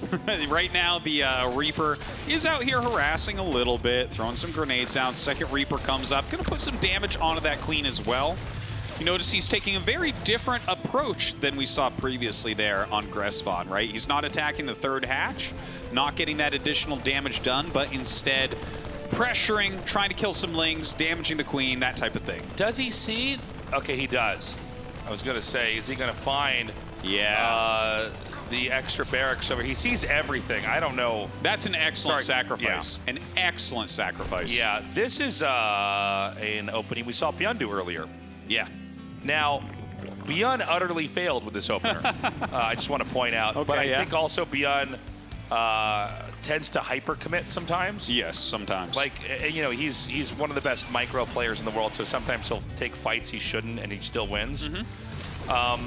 I don't know what you do if this gets scouted. I feel like this might be one of the toughest games now for Cure to try to play out. Yeah, it's certainly a lot weaker when it gets scouted, but I think there are some redeeming things you can still do with it. Like, we see him throw down a command center immediately. Well, he's not using the barracks, right? Yeah. So, like, you have to still take this seriously, though. Even if you scout it, you have to say, okay, well, he could field a lot of Marines really quickly, right? So we have to make sure that we're making enough units and those Marines can't just walk across the map and win the game. But the fact that it is instantly changing here for Cure, right? Not utilizing the barracks. You know, he's using the front ones because that's what Zerg can scout, so you kind of have to do that. But going into a factory, he added 3 gases, certainly pushing his tech faster and further than what Reynor would expect. Yeah, and look, this is, I think, one of the better ways to handle this is when you're scouted, you don't need to cancel, but you don't have to use it either, right? Yeah. At least use the fact that that was scouted to kind of force them to behave a certain way, and then you can tack ahead in some other way, and that's exactly what we have here in this game.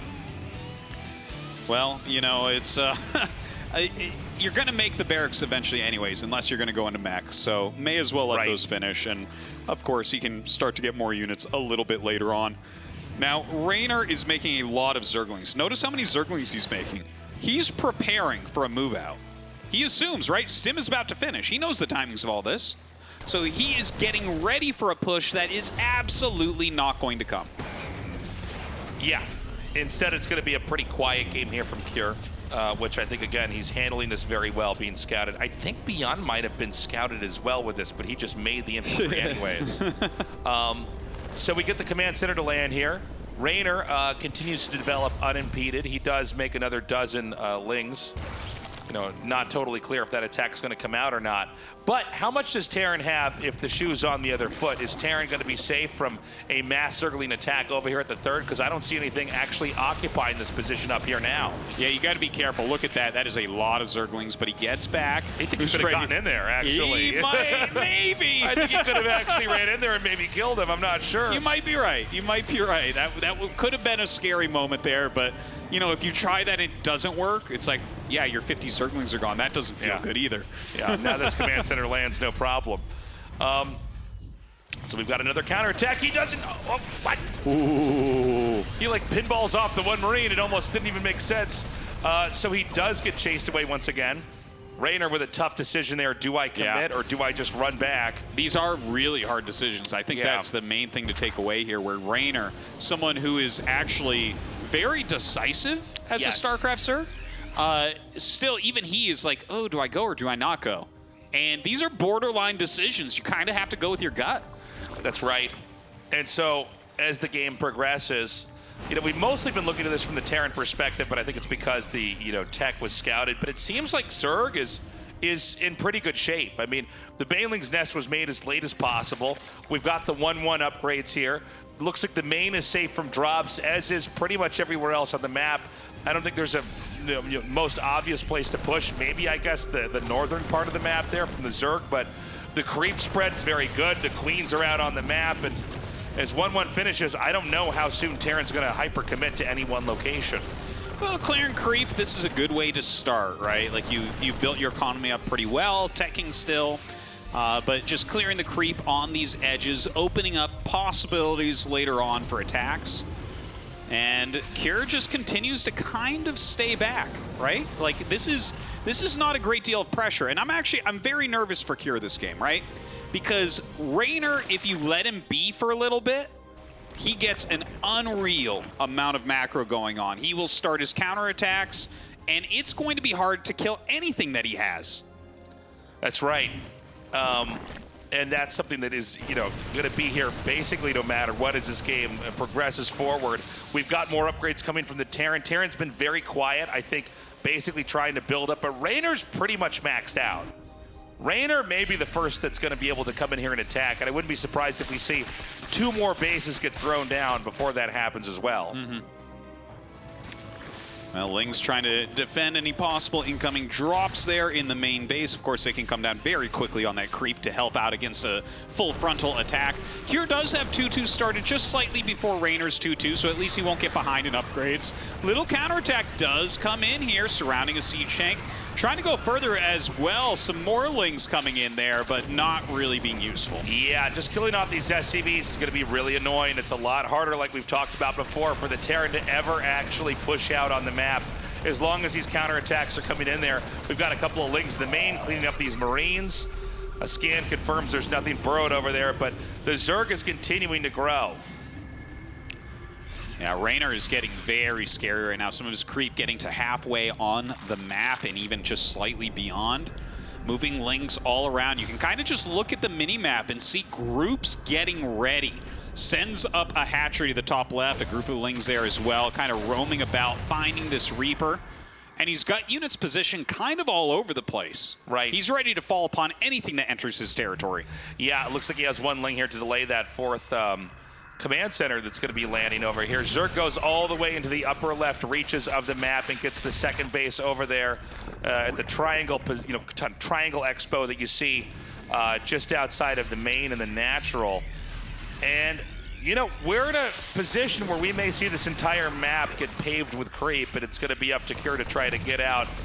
The upper left is not really within reach of pushing, nor is the bottom right if the Zerg gets that far down there. That's true. Kjær hasn't really gained much room for himself on this map as of yet. He has his 4th base up. He's putting down sensor towers. Okay, you know, he's going to be pretty good against incoming attacks. He's still building up his army, but now Hydra's being added in as well. The upgrade's still phenomenal here. I really like where Reynor's at. I'm having a hard time seeing how Kjær's going to fight back. Yeah, I just feel like we're getting into one of these games where it seems like the Terran is so far out of range of where they need to be to create opportunities. I mean, the first 2 games we had, Kjær had such good pushes and such good presence. This time around, I feel like we're watching a Terran try to develop, and the Zerg is so far away. It is growing so quickly, and anytime we see an attack like this, it always ends with a pickup, and the Terran leaves. Now, right now, this hatchery hurt a little bit. The Lingbane Hydra Queen coming down and will eliminate this little push from Cure. He's going to back up. He is attacking the top left, so it looks like he should be able to get this hatchery. At least he kills one of the new bases, bringing Reynor down to 5. Okay, you can see now the push down here at the bottom. Actually, excuse me, at the top of the map here, trying to hit just at this this base down here. Again, there's so much from Reynor. He's just able to deny that again. And even though that hatchery at the top is killed off, there's one all the way at the other side of the map. And Reynor continues to grow. But Cure is maxed out. The problem is the middle of the map is so creeped up. It's so hard to move anywhere where you can get a position where you could maybe wedge yourself in the middle of these bases and try to start to take fights like that. It does feel like we're far away from that. Yeah. Well, right now, Cure, he's trying to hold on to this kind of top area, but he's actually expanding down towards the bottom right.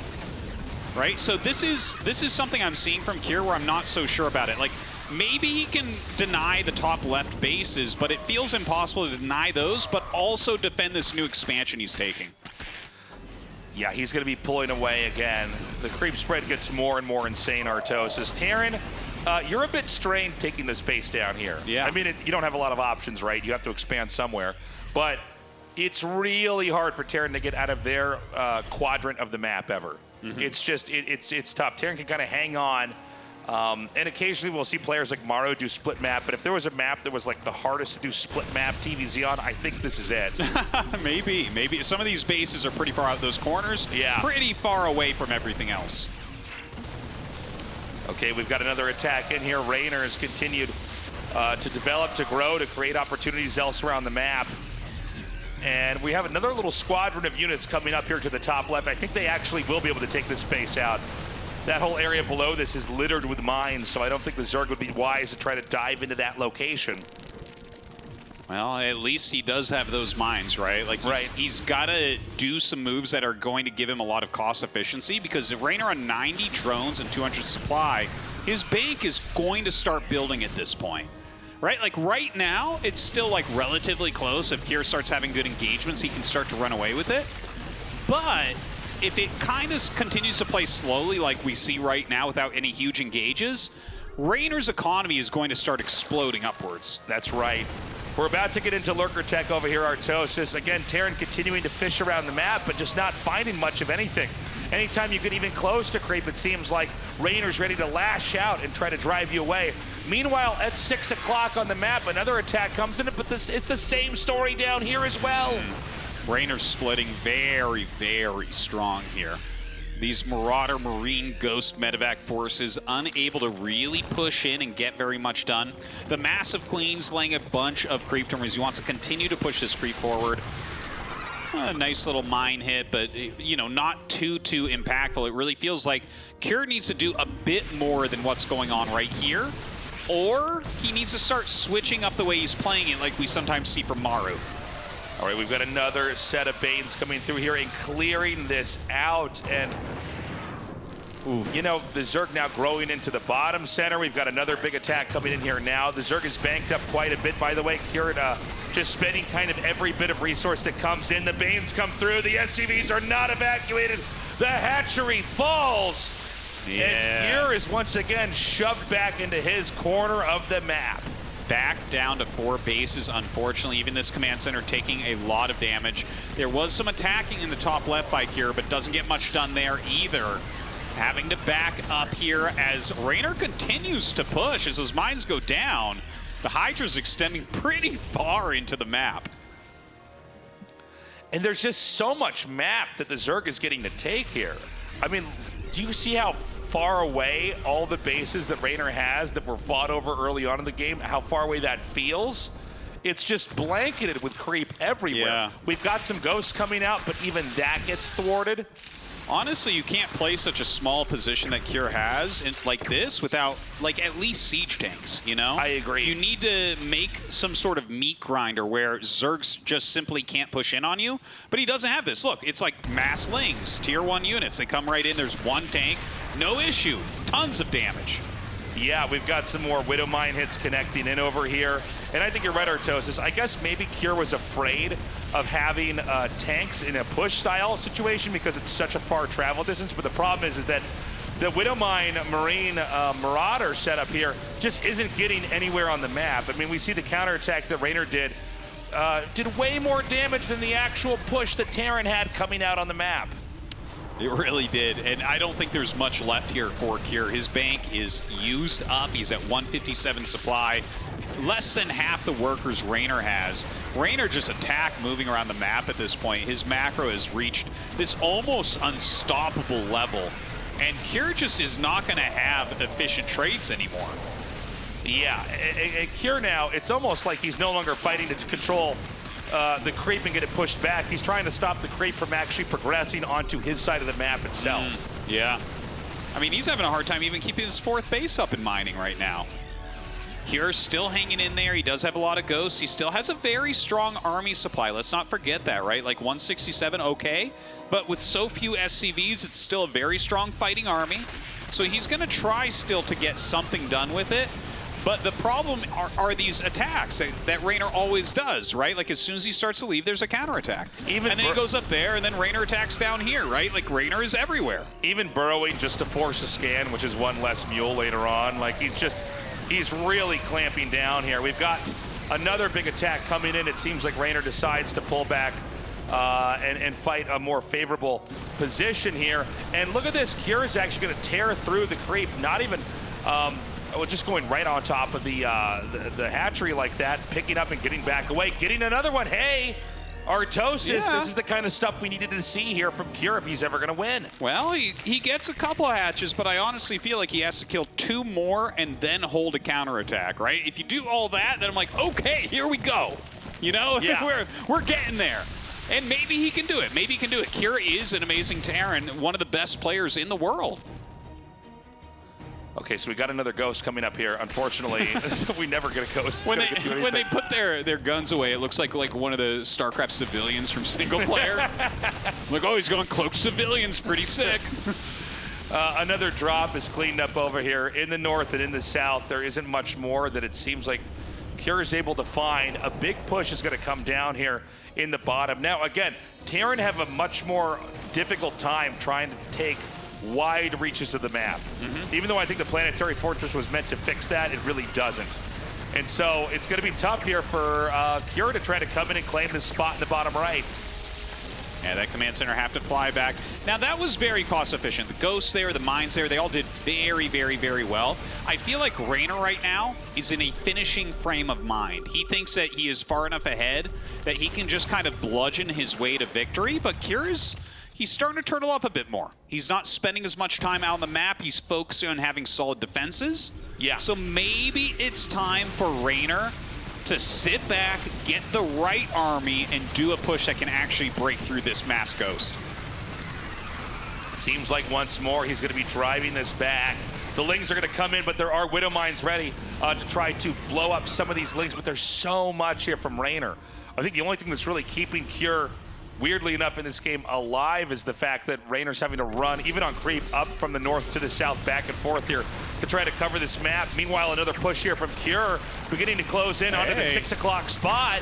This is pretty good. Some excellent snipes go down there, and yeah, I mean, that was a good moment. If he keeps on having moments like this, if he keeps destroying anything that comes onto his side of the map, and he can hold these bottom 2 right bases, I mean, the game has evened up quite a bit. Look at the banks. They're very similar. Look at the supplies. They're very similar. It felt like we were never going to get there, but we might actually be at this point in time here where Reynor is going to start to dry up as the game goes on. As long as Cure can keep these bases alive, I think he's going to be okay, but there's just so many Banelings coming forward.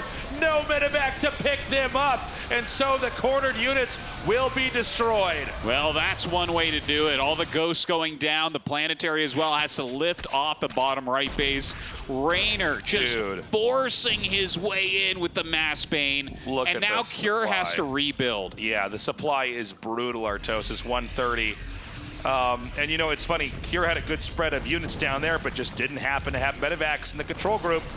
it could have seemed like a simple thing, but it turned out to really cost him that fight. He wasn't able to pick up and relocate and try to drive back in there to claim the command center. Now this base is falling. I think literally this base that we're looking at right now is going to be the only viable expansion for the time being. The Lurkers are not going to let anything come back to this base anytime soon. Wow, these Lurkers clearing out some of these mines, holding that position.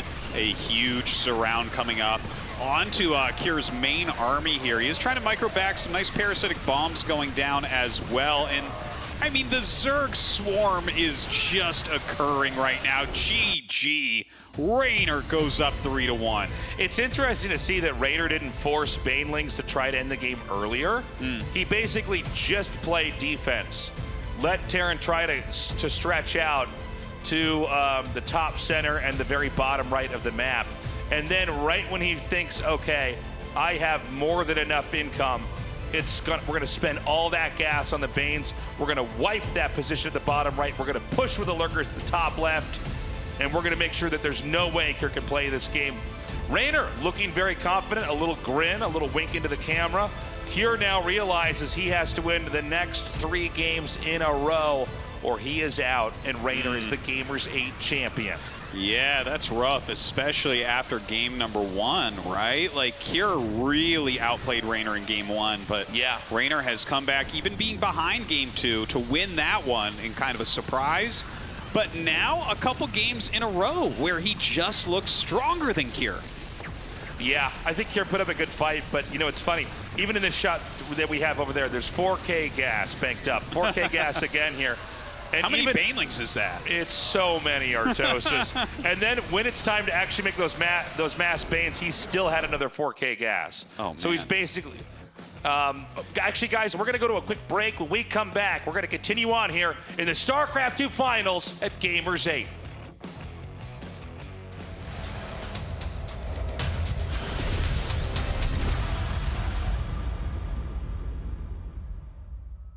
Zerg has the 18 larvas eliminate, and after the 18 larvas, it's gonna die soon as well. 19 larva. First, I feel like there's more than 19 larva when I play. Like 23 or like 5, I feel like. I don't know how to say in English, like the Terran has a 1 upgrade, like the faster change upgrade. I don't know what's the name of the upgrades. Like you can change the Helbus as the faster. After the upgrade, there's a 3 Terran units with faster changes. I think this is true because Helvet and Thor, I think there's one more, but I'm not sure. I like the Vikings, yeah. So it's true. The last one is the Ravens, the Matrix. There's a 3 units. Can avoid the Matrix for us. I'm not sure about what is this units, but I think there's gonna be probably have some units. Oh wait, I think number 1. Oh? Fantasy played only for 2 teams in his entire SC2 career. He played for Dead Pixels, I remember that. And for sure for some Korean team, right? So that sounds maybe correct. 2. Bisu retired from SC2 less than 2 years after playing his first official match. I don't remember him playing SC2 almost at all. So I think that would be the false one, because I think maybe he played like 1 year. Maybe that would be my call, but... 3. Either Bisu or Fantasy were the players having the most wins for SK Telecom T1 in any Pro League round in 2009 to 2011. That's crazy. Oh. 그리고 프로토스의 역장에 굴을 판 울트라리스크에 캐스팅되면 울트라리스크가 굴을 파지 않은 것처럼 역장이 즉시 파괴됩니다. 이건 진실. 이건 저 본 것 같아요. 이 장면을. 일단은 프로토스의 역장 아래 테란의 보급고는 여전히 상승 및 하강이 가능합니다. 이거는 진실인 것 같아요. HP와 방어막을 꽉 채운 환각에 빠진 질럿은 고스트의 EMP에 맞으면 즉사합니다. 이거는 거짓인 것 같아요. 이거는 솔직히 이런 적 한 번도 없거든요. 근데 거짓인 것 같아요. 이거는 그러니까 즉사할 리가 없어요. 이게 거짓이라고요? If a pro's force field is casted on a burrowed ultralisk, the force field is immediately destroyed, as if ultralisk was unburrowed. Second one is Terran supply depot under the pro's force field can still be raised and lowered. 3 hallucinated Zealot with full HP and Seals dies instantly upon being hit by Coast EMPs. It's just probably the first one that if Force Field is casted on a Burrowed Ultralisk, it's the Force Field's destroyed. I don't think that's how it works. Well, I might be wrong.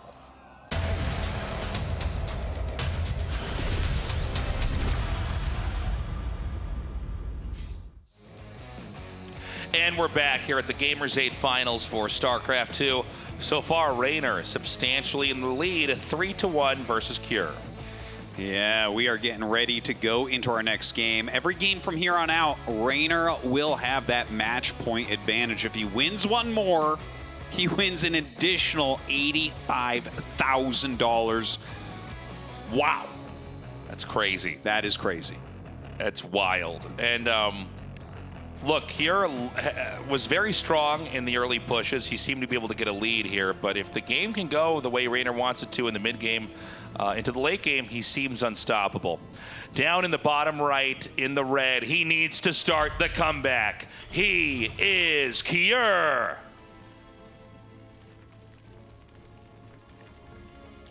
In the upper left, in the blue, he's one game away from becoming the Gamers8 StarCraft 2 champion. He is Reynor.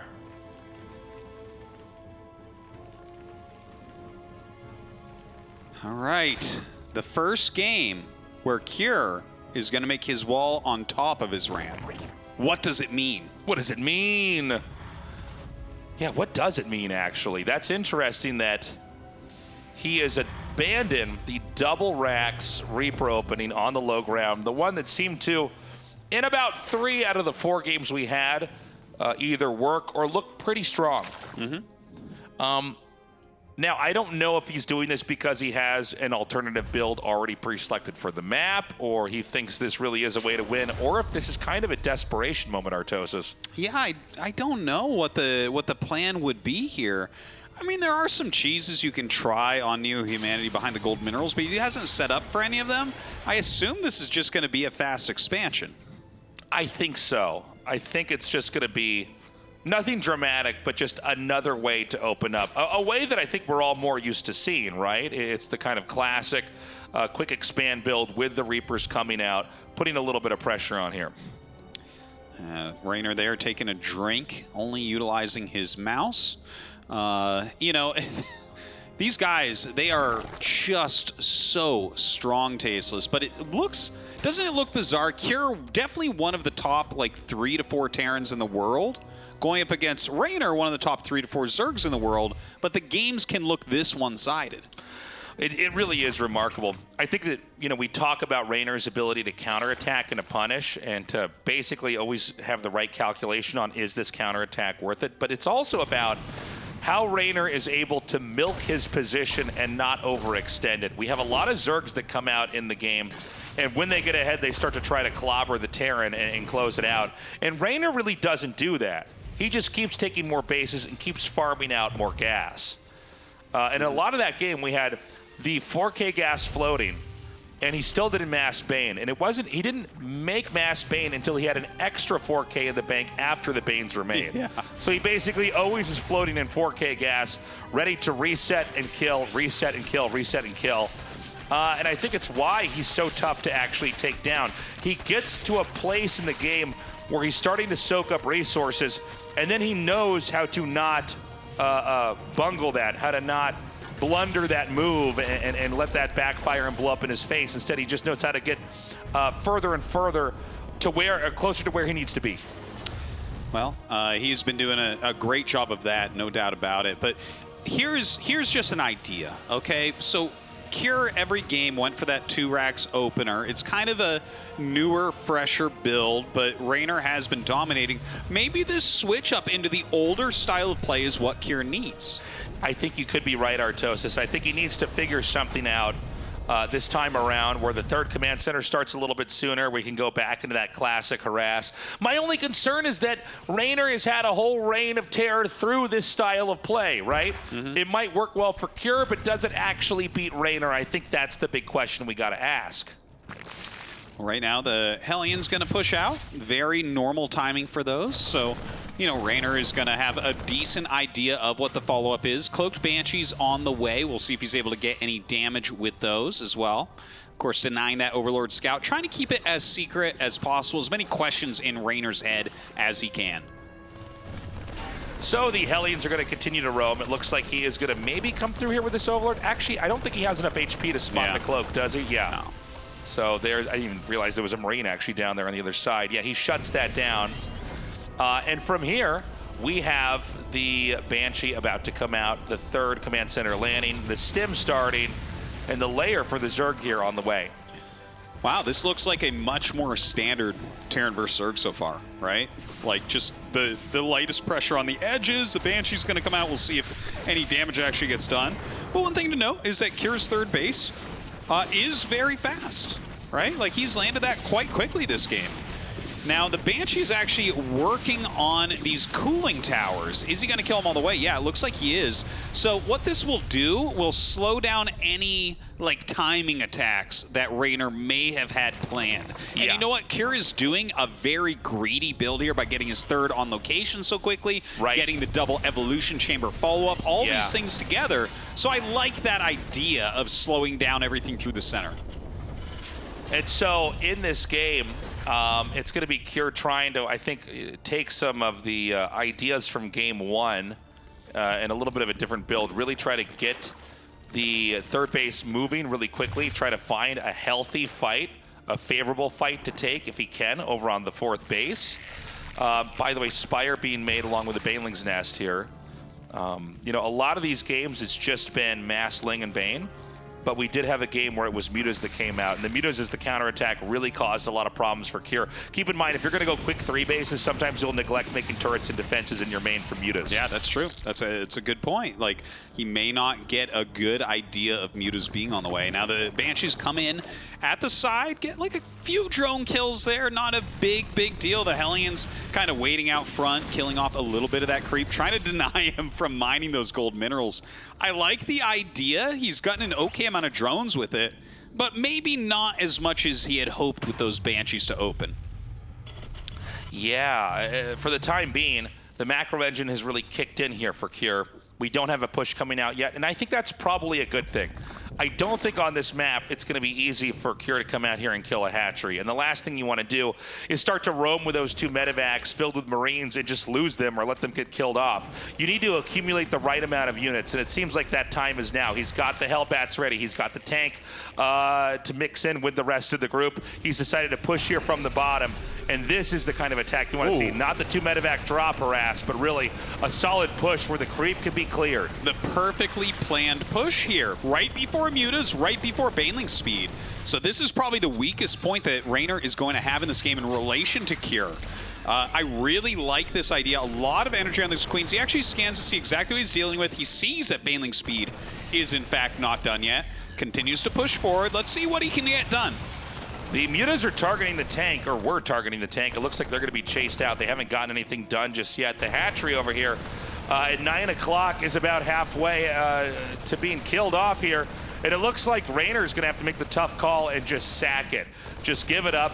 As it dies, it's like it's reborn over here, just one screen to the right. Meanwhile, up at 12 o'clock, another base is being taken. Muta's going to clear these Banshees right out. No more damage for them.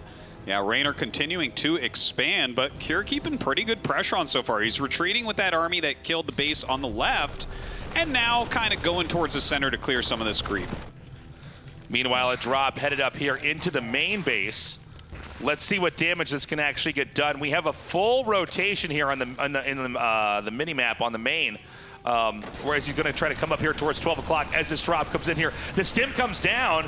The drones are going to be pulled. He's going to target the extractor. I wonder if he should be going for the spawning pool in this moment, but he does take that out. Yeah, I think he's actually more busy microing over here as he's setting up a little bit of a tank push towards that base behind the gold minerals. A lot of Marines running in there. They're pretty deep on creep right now. This could backfire. Yeah, he needs to clear the creep out. And it looks like he's taken the tumors out, but the dissipation of the creep hasn't really set in just yet. Zerg does not have an easy full-on counterattack to set up here either. Is Kira going to commit? It looks like there's more infantry headed northbound now. Muta's coming down, trying to get a little bit of counter harassment on, get rid of a mine there. Ooh, really good connection while Kira was paying attention to the Mutalisk harassment instead. Great multitasking there from Reynor. Another attack comes up over here. The infantry stim up, and another hatchery could fall. Reynor, with so much patience, finally decides to come in and attack. The Banes, the Lynx, the Mutas split off. The initial position is wiped, and Kira's going to have to fall back to the lines further back. Well, you know what? This is probably the only time he can really engage well, because 2-2 is not yet done for Cure. So a great moment for Reynor to try to push in and kill off some of these Marines. He gets the tanks with those Mutalisks. And honestly, like you can see, he's expanded again to the left side and still saved the base. So I feel like Reynor is making progress and Cure not as much. Yeah, Cure's doing a pretty good job, but he's not quite finishing the deal. Certainly not there at 12 o'clock. Now, the location that he tore down seems to impede his ability to push fluidly now on the map. He's having to basically loop around the center every single time here. And this is really keeping Reynor safe, so that the destruction of the cooling towers there in the middle to keep his third base safe now seems to slow him down from actually trying to tie Reynor up at all here as we get into the late game of this TVZ. Right now, a lot of Banelings there on the right side of the map. The Muta's going to run in again. There is a Thor waiting for them. A very good counter to those Mutalisks. They're going to fly out before taking too much damage, losing only a couple of their number. But that Ling Bane Force, that's what I want to kind of keep an eye on. What is he going to end up doing with that? Moves it back towards the creep, but that could run in at any time and blow up a planetary. Yeah, that very well could. Notice that right now, Reynor, he's banking a lot of minerals, and soon the gas is going to kick in. He has so many bases. He's fully maxed out. Cure is maxed out too, but I think it's going to have to be Cure that makes the initiative. I don't think Reynor wants to interact with him for the time being. I think you're right about that. He's staying back on his creep for the most part. Cure here microing heavily, but will lose a lot of his bio. The Muta's helping to clear that all out. And, you know, Cure is on 4 bases, so we got to give him that. But Reynor continues to grow. He's on his 82 workers, starting to get a decent bank as well. Yeah, the Muta's now coming to the main, and something we talked about earlier, the fact of the matter is that there really wasn't that much to defend. We've got some Banes going right by the Thor, and I think he's actually going to take out both eBays. I think, yeah, he denies one. Oh, no. And I think he's going to deny two. So this is truly catastrophic, Artosis. Oh. Losing the 3-3 upgrades as we go into the 12-minute marker of this game. That's something you really count on in a game like this, is getting your 3-3 before your Mutalisk-based opponent. So a bit painful there. The Baneling's going to roll over to this planetary. SCV's trying to run, blows it up. And Cure is taking a lot of damage all over the place, but still has a very strong army. Yes, and as the Thor comes in, the Mutas fly right back out. It's Terran on 3 base, Zerg on so many more. And now I think we're going to start to see Reynor sink his teeth in. I think now he realizes the Terran is a little bit tied up. He needs to reclaim his base. He needs to push. But where does he push and how does he do it? Also, we should point out in Cure's benefit, the rest of the bases on the map are pretty much impossible for the Zerg to take. So Cure could go for an exhaust play. Yeah, that might be the only way to do it at this point. Maru falls back into that very oftentimes when he gets into a position like this. So maybe that is where Cure can go next. Floating his orbitals down, his main orbital even being utilized at the moment. So that's never a really good sign for Terran. But Cure right now pushing up. He's trying to make this very inefficient for Reynor, and it's working so far. Yeah, Reynor having to sacrifice Banelings to save other ones that are about to hatch over there. The Mutas come into the main, and again, this is a lot of damage. There's not a lot of workers in this game anymore here. For Cure, he's down to 50. Reynor still at 81 for the time being. The push is going to come forward here. Reynor continuing to just bank up Banelings. Yeah, it looks like another stim up the ramp. Ling Bane coming forward, backs up. Cure has to be careful. If he loses that group there, I think that's really bad news for him, right? He's got to keep the pressure on within. In fact, does hit this other hatchery for a moment, actually scans for incoming attacks. Nothing's coming. He backs up anyways. Look at that, the double scan. Now he realizes, okay, Reynor has given up this base. Okay, the big Ling counterattack here, so cost efficient. He's taking out the tanks, he's taking out the SCVs, and Artosis, Cure is down to 27 SCVs. What can his main army do? Is it large enough right now to actually kill a bunch of bases, because that's what he has to do with just 26 SCVs remaining. His tournament life right now is on the line, and he must deliver. Cure is bleeding out back at home. The only hope is this push that he has right now can go all the way and wipe out the rest of what Reynor has.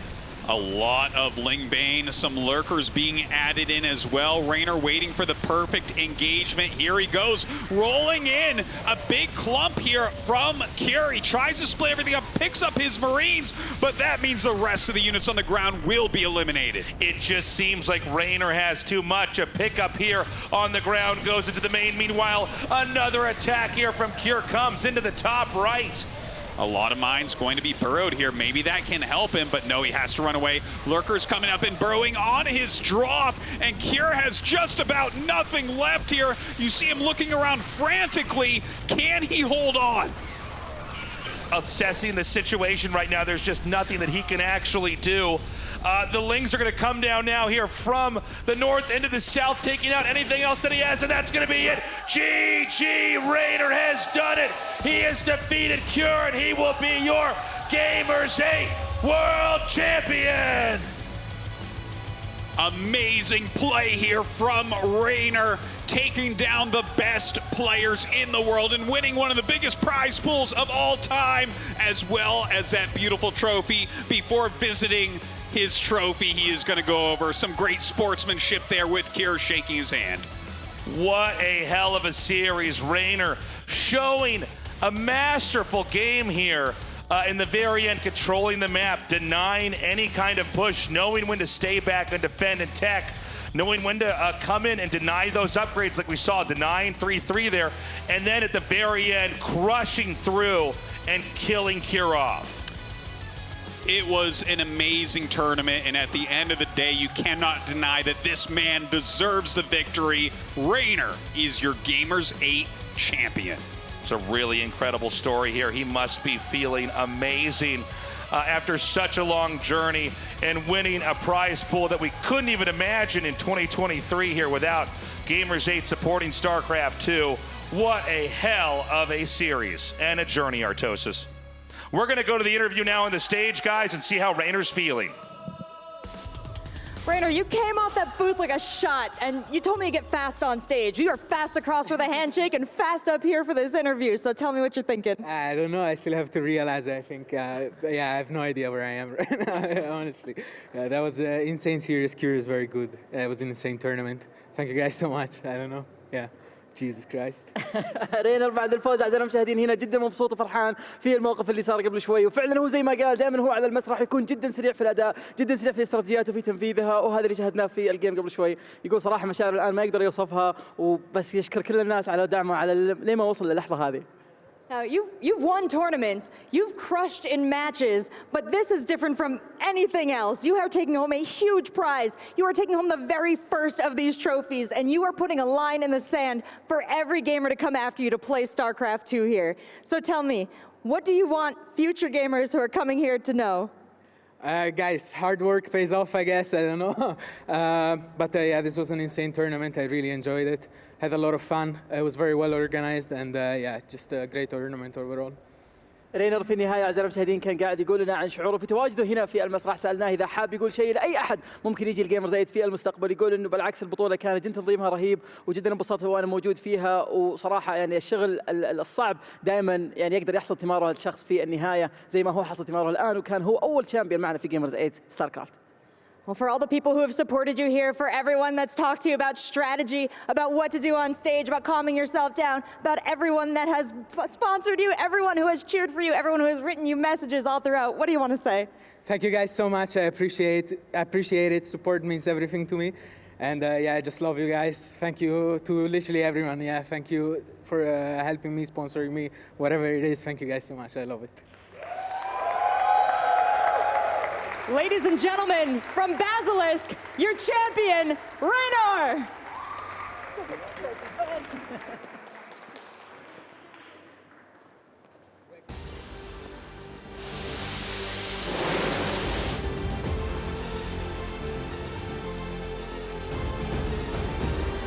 Basilisk Reynor here at Gamers8 is able to take the championship in one hell of a performance here. Not only in the round of 4, but here in the grand finals as well. Speed has never been embodied quite like Reynor here, is able to exude it on the main stage. Joining me, Ben, as well as Rotterdam, to talk about this one. Rotterdam, Reynor, 150k richer and the champion of Gamers8.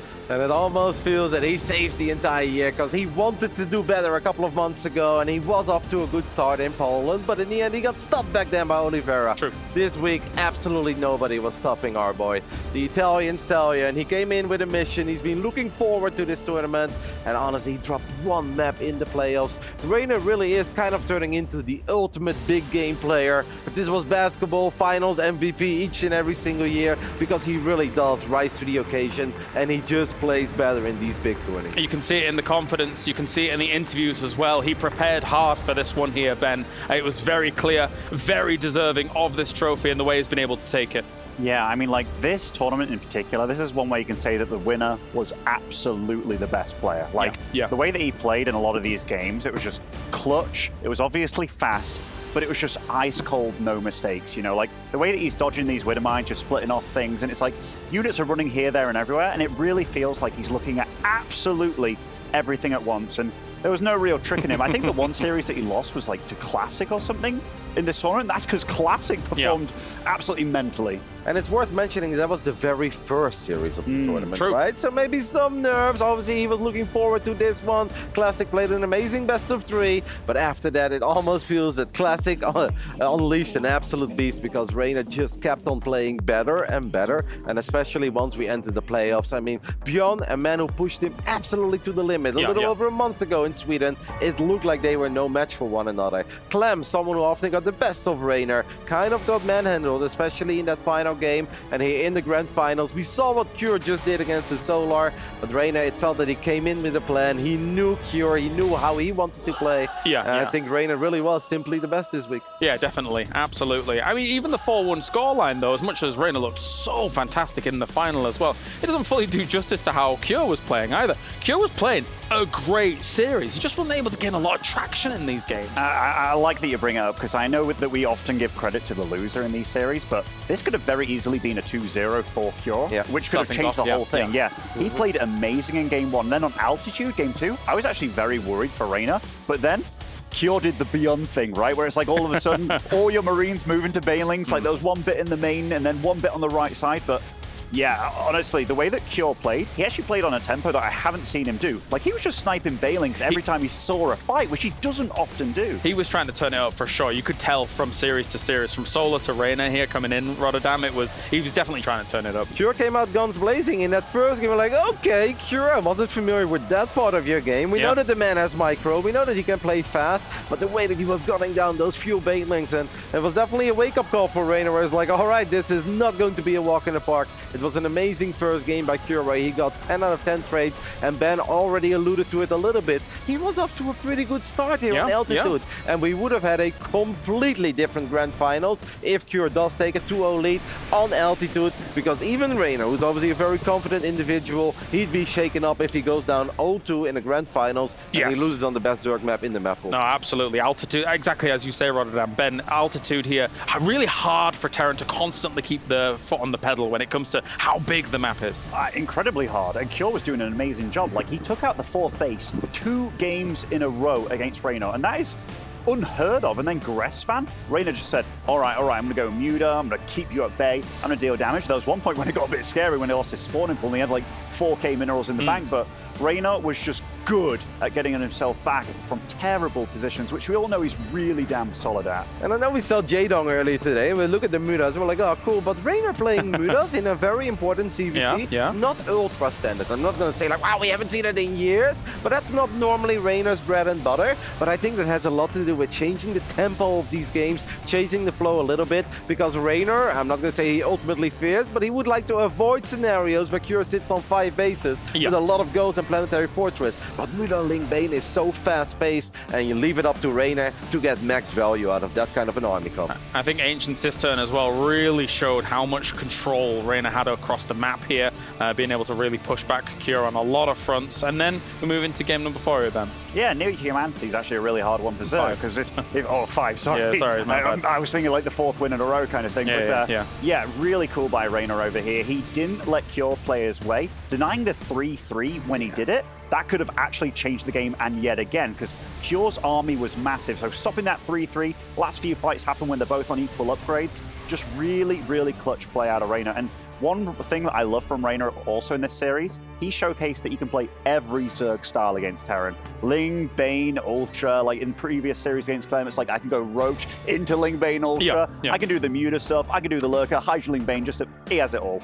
This is going to feel good though for Reynor here, Rotterdam, in Riyadh, in Saudi Arabia, because yes, of course, he is a world champion, but it was online. You know, obviously I think that he probably would love for that to have been offline, in front of the crowd, you know, being able to kind of feel that energy. So for him, it probably feels like vindication almost. He mentioned this a couple times in interviews as well that we did with him, where he said all he wants to do is lift a big, important trophy where all the best players in the world came together, and he wants to be that guy. Because the one year that he won IM Katowice, it was online. Of course, super important, super prestigious, but in the end, he was just by himself in the room, and nobody would ever say, well, can Reynor do it offline? Because the man made it to the grand finals of a BlizzCon, made it to the next grand finals at IM Katowice. Kept doing it. But those 2 finals didn't go his way, so this is that moment that he dreamed of, getting the job done online, when obviously all the boys were here, and we saw it throughout the weekend, man.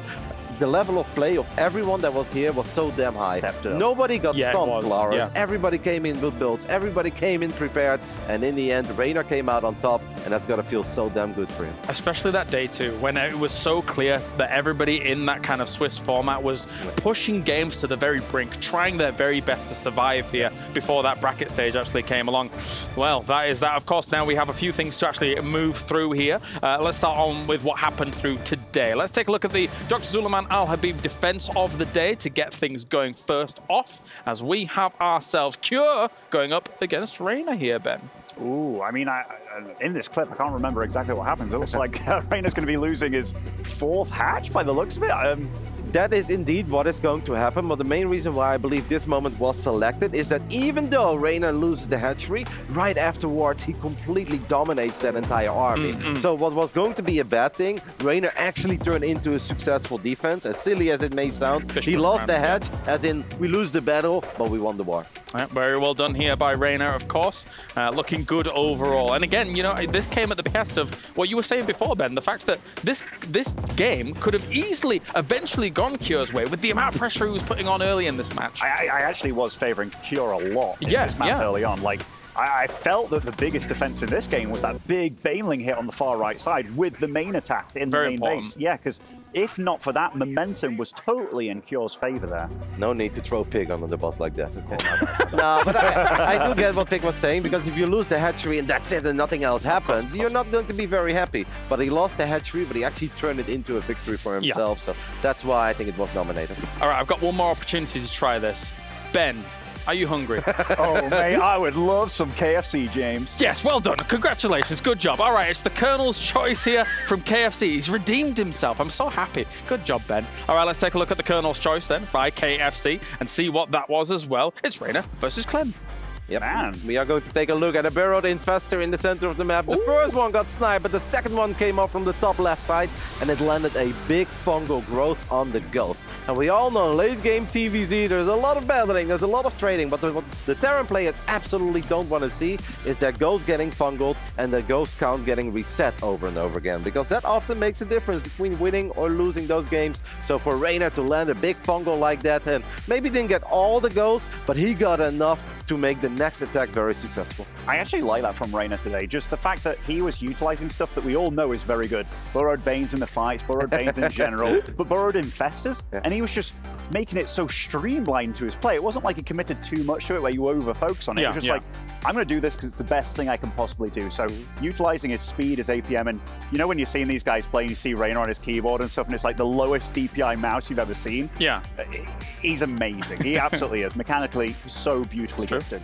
And one last thing that I think is actually very cool is that Reynor in the past, we know how deadly he can be in ZVZ, right? He's probably the only person on the planet that Serral really fears. Reynor has been an absolute animal in ZVP in the past, but he actually said it in one of the interviews in the very beginning of this tournament and also in the previous tournament where he's like, I think ZVT accidentally became my best matchup. Like, he had played a lot of Archon mode where he by himself plays against 4 other people controlling Terran, and it really pushes him to the limit to be all over the place because he's playing against multiple pro gamers controlling one race. And he said, I don't know how it happened, but I actually feel like ZVT is my best matchup right now. And I do really think it showed, man. If you beat Beyond, Clam, and Cure on your way to a big championship, yeah, your ZVT is probably your best. Not bad, not bad at all. All right, and we actually have a final thing to look at as well, the merit awards that we're going to be looking at here for the tournament as a whole. So let's take a little bit of a gander as to what we will be looking at. So, best game of the tournament, Classic going up against Cure. Hero with best strategy and best play goes to Elaser here, Rotterdam. Yes, Elaser had a couple of massive burrowed banelings. You already mentioned them. Reynor used a couple burrowed banelings, but look at these bad boys. And also look at the location, by the way. Not in the center, no. Bottom right side of Royal Blood. Kolaris, are you ready? Oh my god, I'm sad I missed that one. Yeah. Big one. Big one indeed here. So congratulations, of course, to Elaser for this play as well. And of course, there were, you know, other prizes along the way there. We saw like Classic versus Cure, etc., and things like that, Ben. So, I mean, overall, what a splendid tournament. What a way to kick things off properly here for StarCraft 2 in Riyadh. It's been amazing. There's been so many good moments, man, and it really feels that every player has really been bringing a lot to the table. Like Classic as well, just showcasing that you don't have to be the fastest. I mean, you have to be the fastest to win the tournament, kind of thing, like Reynor. But he was just showcasing some very next level Protoss play. And for a lot of Protosses out there, it was like, oh, who do we have faith in? Is it Hero? Is it Creator? And then it was like, wait a minute, Classic, like, he went through Reynor, Beyond, and Serral to make it into the top. He was one of those 2 undefeated players. Like, I got to give him a massive clap in my head because he's back in good shape. Round of applause. In my face, yes. That was. It's a long day, all right, lads. It's a long day. It's a last segment with Ben, guys. What do you expect? You know, some I'm also clapping in my own head right now, he's an interesting character, I suppose. The man is from Nottingham, okay? They don't speak English over there. We do it odd. Let's be real. All right, well, I guess final thoughts. Well, I guess we'll start with you, Roddy.